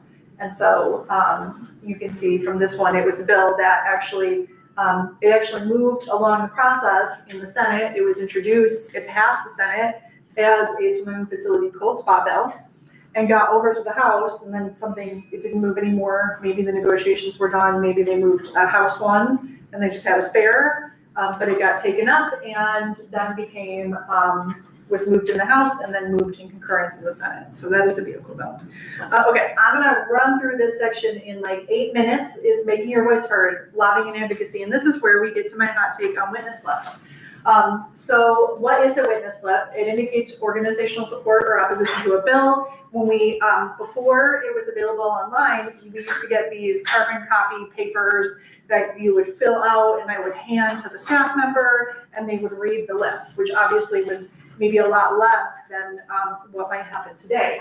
And then before the bill, it's heard in committee. It used to be in paper, it's now accessible online. It is a very good advocacy tool, but it also isn't an advocacy tool you should use every time. And my hot take on some of this, first, it is something that you should be using far less than contacting your own lawmaker. Because when how many people in here have, I guess I'm looking at the room, how many people have filed a witness slip in the room? There's about 30 people in here. Almost every hand is going up for you guys of folks who have filed a witness slip before. And often you're doing them as individuals. Sometimes you're doing it on behalf of an organization. But so my hot take on this is you're filling that out and we might get 300 slips on something. Sometimes I go to our action alert and there are fewer than 300 people that have contacted their lawmaker directly. When you fill out a witness slip, your lawmaker doesn't get that. That's just a name on a list that adds up to 300 people. And there are places where it's going to be important, but you need to contact your lawmakers about a bill. And that's where your activism should focus, is contacting your own lawmaker. That's the most important thing you can do as an individual. So when we send stuff out, that's our first priority. But I also make strategic decisions about when I ask people to file witness slips. So for example, if I ever agree with the Farm Bureau on something, I may not ask a whole bunch of people to file witness slips because when the thing that will happen in committee is if there's 1,000 witness slips, the lawmaker will ask to waive reading of the witness slips. And they may just summarize what's in there, but otherwise the lawmaker would have to look on the list to see who's on there. If there's 1,000 people, they may not see some group that they're interested in. I mean, typically they know, if special interests that are involved in lobbying, they know who supports and opposes the bill. But they may not read anything. But I may want them to say, I see in the Farm Bureau both proponents on this bill. I may want that to happen, and in which case I wouldn't go out to individuals on something. We typically send it to our members to file witness slips, but I only rarely do something where I ask individuals, and those are on our high priority bills where I want to show a ton of grassroots support. But I don't do that for every bill because I don't want to do that for, I don't want that for every bill. Sometimes I just want to show what groups were involved in drafting it, etc. So I use that tactic sparingly because the most important thing for individuals to do is contact your lawmaker. So if you ever file a witness slip and you want to, be that person, file the witness slip and contact your lawmaker, because your lawmaker will not know that you did that. You're just another name on the list on there. And having a ton of slips can be important. So I'll just give one example. I was in a committee and it was about bobcat hunting, and it was real hostile committee. and the chair was not gonna let the opposition testify. But then, like, the chair was like re-looking at it, and they're like, oh, like, I guess there's 300 opponents. I guess we should hear from the opposition because there's this many opponents. And so I was given an opportunity to talk about the bill. Did it make a difference? No. But I was given an opportunity to share our thoughts on why we didn't like this bill. So, but I saw your hand up. You know, I just had the impression that when you're contacted to do a witness slip, whether it's from you guys or Sierra Club or whatever, I thought the reason organizations reach out to us is because it's super time sensitive, like it's gonna be voted on that day. So if it's gonna be voted, is that true? It's usually, the call goes out because it's real time sensitive, in which case, why wouldn't you as the individual? do Well, so I just would pay attention to the advocacy groups and what they tell you to do, because, you know, like, so the wetlands bill is one of our high priority bills. Every time that might be in committee, we would go out to people and have a ton of individuals put it in, put their witness slip in. If I have another bill that maybe, like, I know I'm good, and it's just like a, I'm just trying to think of some bills I might have up. Yeah, I guess generally, Jen will send out like IEC bills for a week.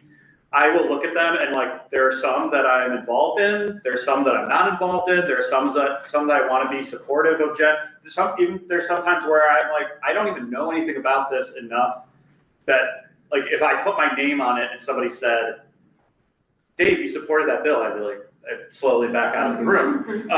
But there are times where Jen will send that out, and it's like, okay, well, this seems like it needs support, and it's partially just putting on record like you're in support of that bill. So it is timely. It is often when the bill will be heard in committee. But a lot of times, if those bills are being heard in committee, sometimes that, like, it's already been decided what's going to happen. I don't know. It's a strategic thing, and I listen to the call when Jen sends it out for witness slips. It's a good thing, but it's not the only thing. You know, particularly like if we need the governor's support or legislators' support, contacting your local lawmakers. Yeah, and there's like 3 strategic things we might do, right? There might be one where just IEC slips and we don't talk about it with anybody else.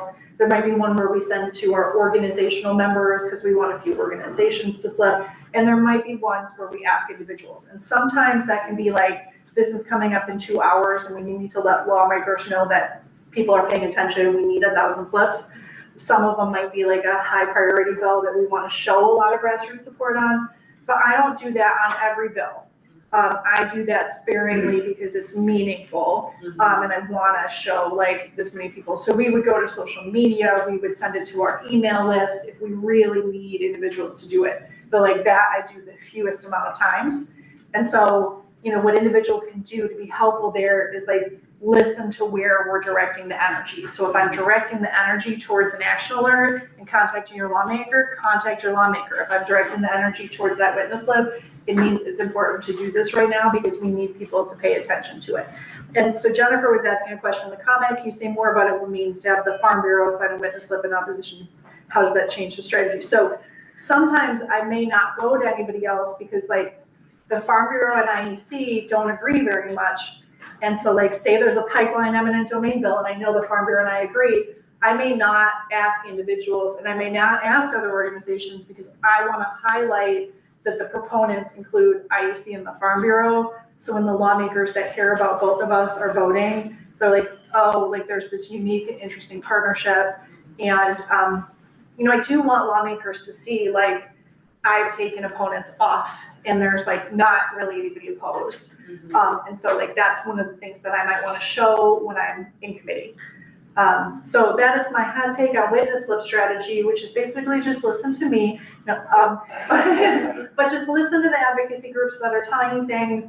But like most important for an individual, make sure your lawmakers know. And if you're working with an advocacy group that didn't tell you to contact your lawmaker, just contact your lawmaker. Though that is what matters here. So I provided a little bit. This is the old system, and I can't get the new one up right now because there aren't bills to slip on, but it's very similar. And I recommend that you log on the system and get a login, especially if you're going to do this more than once. Because like, for example, if you slip opponent and you meant to do proponent, You can't change it if you're not logged on. If you are logged on, you can go and change it if you realize you made an error. Sometimes people will make an error and I will have them contact staff and they can change it. But you know, like that's what can happen there. But you find the committee that it's in, you find the bill, you hit the little thing there that has the witness slip. You also can see the witness slips. So I'm just going real quick here. So then you get this form. And the one thing I want to tell you as an individual, and we send this out for stuff, it doesn't, and this is, I'm not your lawyer in doing this, but it has identification and then representation. I tell people that if you are not officially designated to represent an organization, in representation, you should put NA. If you are an official representative, you can put it in there. And I say that because, like, you know, a lot of you are volunteer groups that are spending no money, but if like you're a group and you're spending a little bit of money on lobbying and that person puts, you know, like say somebody put TNC in there that works for TNC and like later on there were questions about whether they were actually registered. I shouldn't, TNC is very ethical. I'm just giving that as an example, but like say there were some questions later on about whether there were expenditures that should have been reported and that person should have been registered as a lobbyist. This could be used as evidence that they put representation there, that they were the lobbyist. And so that I've not seen that happen. They don't actually enforce a lot at the state level, the city level. There's been some really tremendous fines, and you should follow the law. I've got some other stuff on that in a second, but that's why I recommend putting NA. And then you can put the firm, business, or agency. You can put like Sierra Club there if you're just a volunteer. We'll put all that in, and then you get to do proponent, opponent, or no position on the merits. Like you are never going to be asked to do no position, but I might because I might have put opponent before and now I'm cool with it and I want people to know. And then you get oral, written, or record of appearance. You will be putting record of appearance unless you have been asked to do oral testimony where you have a written statement. And there's different ways to get the written statement out to staff. There's email addresses on ILGA that you can get it out to the staff person. And, but you also can bring enough copies for committee members, hand it to the staff person, will hand it out if you wanted to do a written statement. You can click oral. They may not always let you testify. This is not city council. And so you could click that and they just don't have time for anybody that day, or they have narrowed it down to one person, and proponent or opponent. And I'm going to talk about how to get to testify in committee. This is very misleading because typically you're going to be sitting down. This is the little corner committee room where AG is usually held, and that's a rep that is standing up. Typically, you're going to be sitting at a table. But if you are asked to testify in committee, you do need to file a witness slip. Even if you're just there doing it, you have to choose oral. And I will say, if you are testifying in committee and you're providing expert testimony, there is a part of the rules that you don't need to be registered to lobby to testify. There is an exception for expert witness testimony. Again, I'm not your lawyer. Go make sure you're doing the right thing there. But you choose oral, and then you should discuss the desire to testify with the chair or your sponsor. And I really recommend keeping your testimony extremely short. Like nobody wants 10 minutes from you. I've never given 10 minutes of testimony in 15 years. I maybe have been on, in fact, this last year, I ended up being the only person there when we called the phone foodware bill and was probably at the stand for 2 hours. And that was some back and forth, but I didn't provide a lot of intro testimony. So keep your testimony really short. And, you know, I also, I don't know, I like to have like only 1 or 2 people testify. I like to balance it with the opponents, but if you come in there and like, you know, I always count votes in advance. Like I kind of know where I'm going to be. And so, you know, if you have a lot of people up there and you're providing a lot of testimony, you're probably losing. So, you know, usually opponents is just like one person and providing the reasons. And one thing that I tell people in the testimony is prepare yourself a 1, 3, and 5 minute version. And this is the same with attorneys. You know, they're often told to give their points up front and then, you know, they do the first 3 and then they go into 3 minutes and 5 minutes and get it out. So I'm gonna run through these. So Can you testify remotely or do you have to be in? yes, so you still can do Zoom testimony, but you do need to let folks know 24 hours in advance. There's information on the website to do it, so they still are allowing it. They also can tell you no because they may not have this set up in that particular committee room, but they're still offering Zoom testimony to make sure you sign up in advance. I know we're at the end. We went really slow this year, so I'll just burn through. You know, the most important thing for you to do is as in-person as possible, visits from constituents. It's really important. The more personal the contacts, the better. How else on the lobbyists? I think because we're running out of time, I'm just going to go to some of these lobbying slides just to say that 501c3s can lobby. There are limits on how much they can lobby. You know, 20% overall lobbying, but you don't even have to report if it's less than 5%. But you can lobby as a 501c3. And then, but I do want to say there's a difference. The IRS has a specific test that involves a piece of legislation and ask. I think I have the test in the next. So it has a 3-part test that it becomes lobbying. But in Illinois, you have to register if you're doing any influencing of lawmakers. So you should take a look at that because that's basically like breathing on a lawmaker can be influencing. I've never, you know, like the enforcement, it's not strict, but just take that in mind that you have to register if you're influencing, not just lobbying. So there's activities that may be lobbying under the state level that would not be an IRS lobbying activity. So just to point that out, federal lobbying disclosure. And then if you're doing more than you're supposed to, there's a tax on excess expenditures. I'm gonna send these slides, but I kind of would like to get to questions since we're at the end, but I have some pieces on, you know, build relationships before you have to ask is always good. There's a bunch of non-lobbying work you can do with elected officials, like take them to see your site. You can give them district specific information. You can give them, add them to your newsletter. So there's all sorts of things that you can do as an educational group. And yeah, so this is that 3-part test of communications that are not lobbying. If you have an educational communication that doesn't mention a specific piece of legislation, here's a fact sheet on why wetlands are good and does not have the bill number, that's not lobbying under the IRS test. Or communications to the general public, so about a specific piece of legislation that doesn't have a call to action. So you can be like, this specific wetlands legislation is great, but if you don't have something that says, and you should call your lawmaker, it doesn't meet the IRS test. So those are things that I think can be important in what you're doing. And it also could be that your nonprofit just like doesn't want to do lobbying or advocacy, and that's fine too. But you're allowed to do it, and there's that. And I guess, should you register as a lobbyist? Lobby days are specifically exempt, so you don't need to register if you're bringing people, even if you're with an organization coming down on the lobby day, there's a specific exemption. There's also that specific exemption for witness testimony. But if somebody is spending more than $500 a year on lobbying, you should register. And that could be like, I came down 5 days and had a hotel room. It can also be your salary. So I just would be, you know, like cautious. $500 is that test about whether you need to lobby or not. But, you know, like if you're a strict volunteer, yeah, if you're an unpaid volunteer doing the lobbying, you're not getting paid.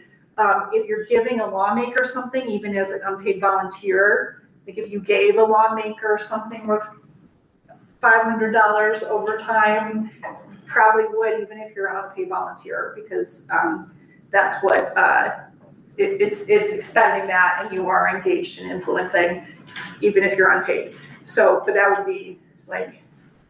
And what's the distinction between $500 in expenses and $300 per organization? So that's how much you pay. Oh, okay, got it. So if you do need to register, it costs you $300 per organization and $300 for each individual, plus the fees to use credit card, which is a little ridiculous. Yeah, so we don't know when our climate lobby day is this year. We're working on it. We've almost made a decision on it, but we'll have a few lobby days to come down, come visit us in Springfield. We didn't mean to go right to 2 p.m., but we're happy to take some questions now from folks, and hopefully we gave you some items and we have a lot of old versions of this you can watch as well, but happy questions in the room or questions online, let's do it. So, and I understand that people need to leave, but we do have this recorded so we can top in. Does a motion to reconsider a vote need a simple majority to pass? So, when the vote is reconsidered, they would just take the vote again. So I think would have the same. well, so to discharge, To discharge a motion to reconsider? I think that, like, it's very hard to do. I think it needs more Like than. a supermajority? Yeah, I think it might even need like more than that, because like, there have been some that, it might just need a supermajority, but it is difficult to discharge a motion to reconsider a vote. And when you pull it, like Don Harmon did, you don't need to vote again. It's Right. just, you withdraw your motion to reconsider. Oh, question. So there's also a Q&A portion that we're not looking at apparently. And there are 8 questions in there. Okay, let me go to the questions.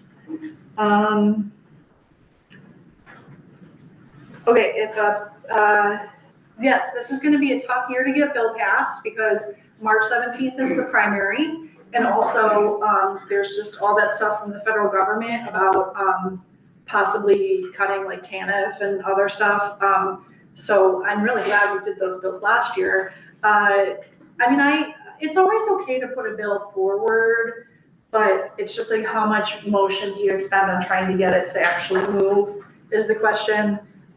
So this could be a really good education year for things. So if you have something you know is not going to pass, it can be really educational to put a bill in and talk about it, and you can be taken more seriously than if you just have an idea. And so I'd recommend at least introducing it, but just knowing, your education. So, okay, what is the best time to meet with state reps and senators? So, yes, the schedules are complex. If you want a legislator to write and introduce the bill for you, you should have already met with them. Like, it's too late if you want a new bill introduced. Or call them right now. Call them today, or call me and have them call them today. So it just depends on where your problems are gonna be. It's easier to meet with them up front, January through March, because they're gonna be less busy. It might be like you run into trouble in April and May. So it depends, like if it's a brand new bill and you don't know what the issues are gonna be and you need to educate the lawmaker, I'd recommend before April 1st. But if it's gonna be something where it heats up and suddenly there's opposition that they weren't aware of, that April to May thing, but then you would need to meet with them in Springfield. Yeah, and I do think there is something, if you've not been to a lobby day, special about Springfield as far as the accessibility of lawmakers, that it is, it's a city, but it feels like a small town because there are not that many restaurants. There's only a couple of grocery stores, so you could just literally, I know that Jen said Dick Durbin is not your state senator, but I ran into Dick Durbin at the grocery store in Springfield because it's just, there's only so many places that people can go.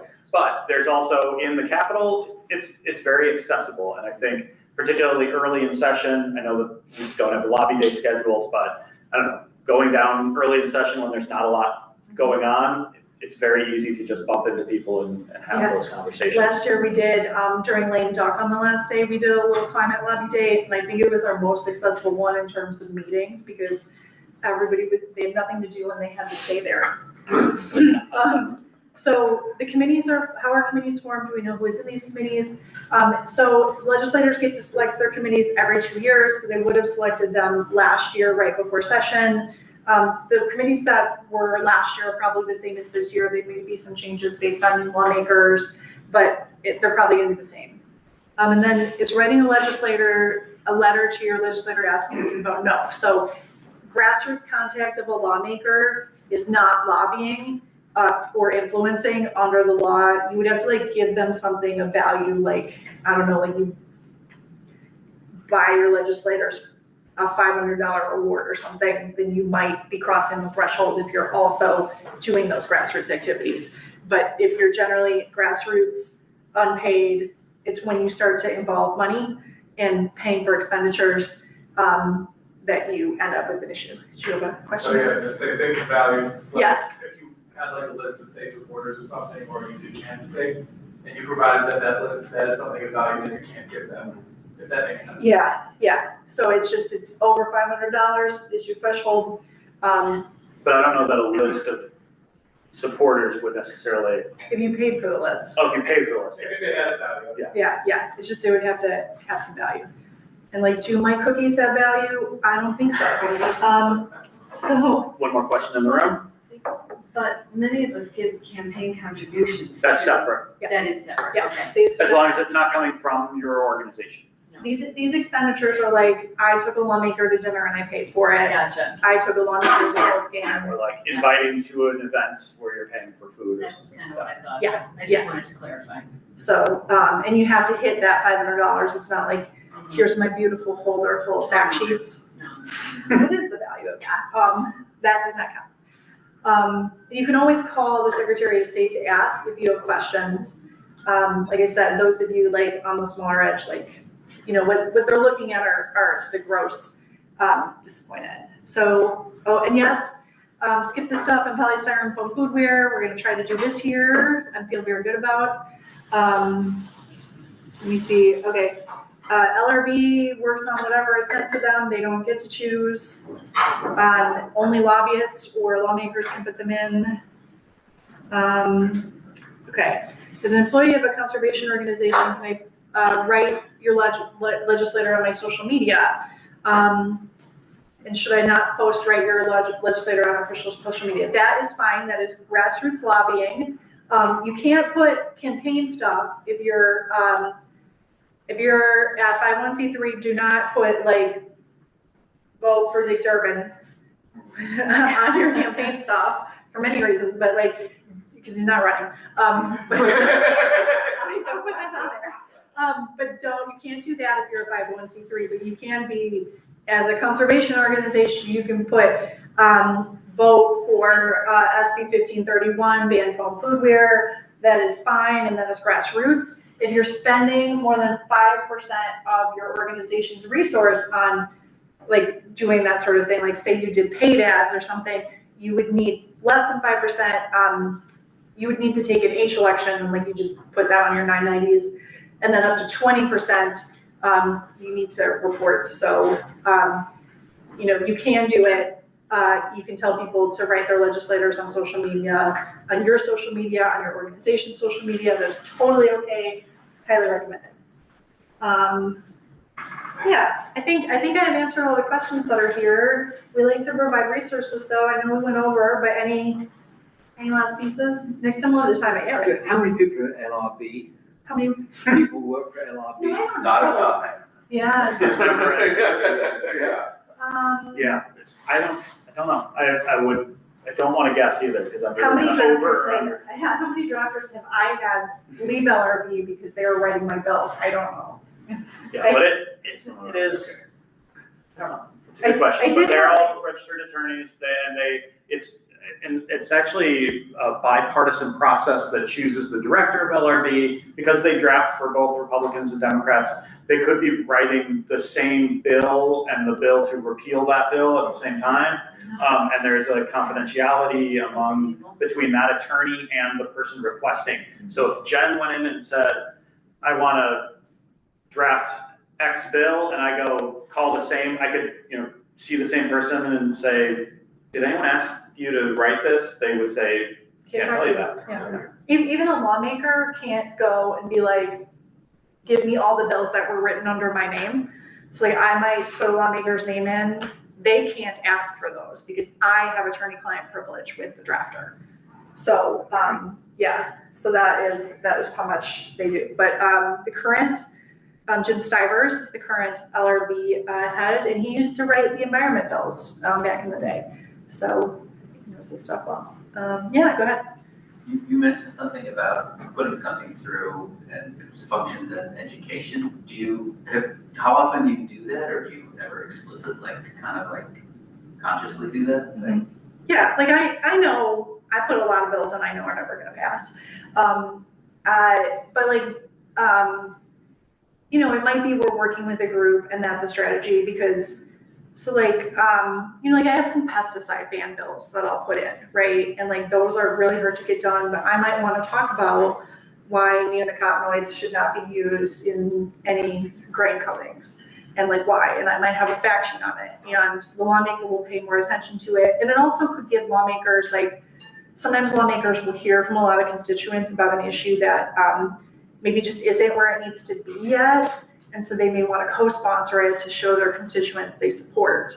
So there's a lot of bills that we do for educational purposes, and it does matter because there could be some point down the line where that education matches some public will to do it, or some greater velocity to move it. Like you could have a subject matter hearing on a bill where this is a emerging topic. It might not have 60 votes and 30 votes and 1 signature to pass, or just even over the last year, we've seen what has happened on data centers. That the change in even, I think, public perception, where introducing a bill at the beginning of 2024 on data centers, people would have been like, what is this? Then 2025, it kind of starts to bubble up, and then now we're thinking about that as a potential big push. Yeah. So, but it's just, it helps, lawmakers will pay attention if you have a bill. But I think the real question sometimes is whether you move it out of committee. And like, we have a lot of very friendly environment committees at this point. And so, sometimes I will move it to show that there is some support for it, knowing that I don't have full support in the House. But sometimes I won't spend that time because I need to spend that energy somewhere else. So it just depends on, like, what our goals are for that year. And, like, I like to stretch, see where we can go. But, I don't want to waste people's time, because then they stop working with you if you're wasting their time, right? So, yeah. Any other questions anybody has? Amazing. A lot of you stayed with us for a long time through this. But yeah, feel free. I'm going to put my email and David's email in here.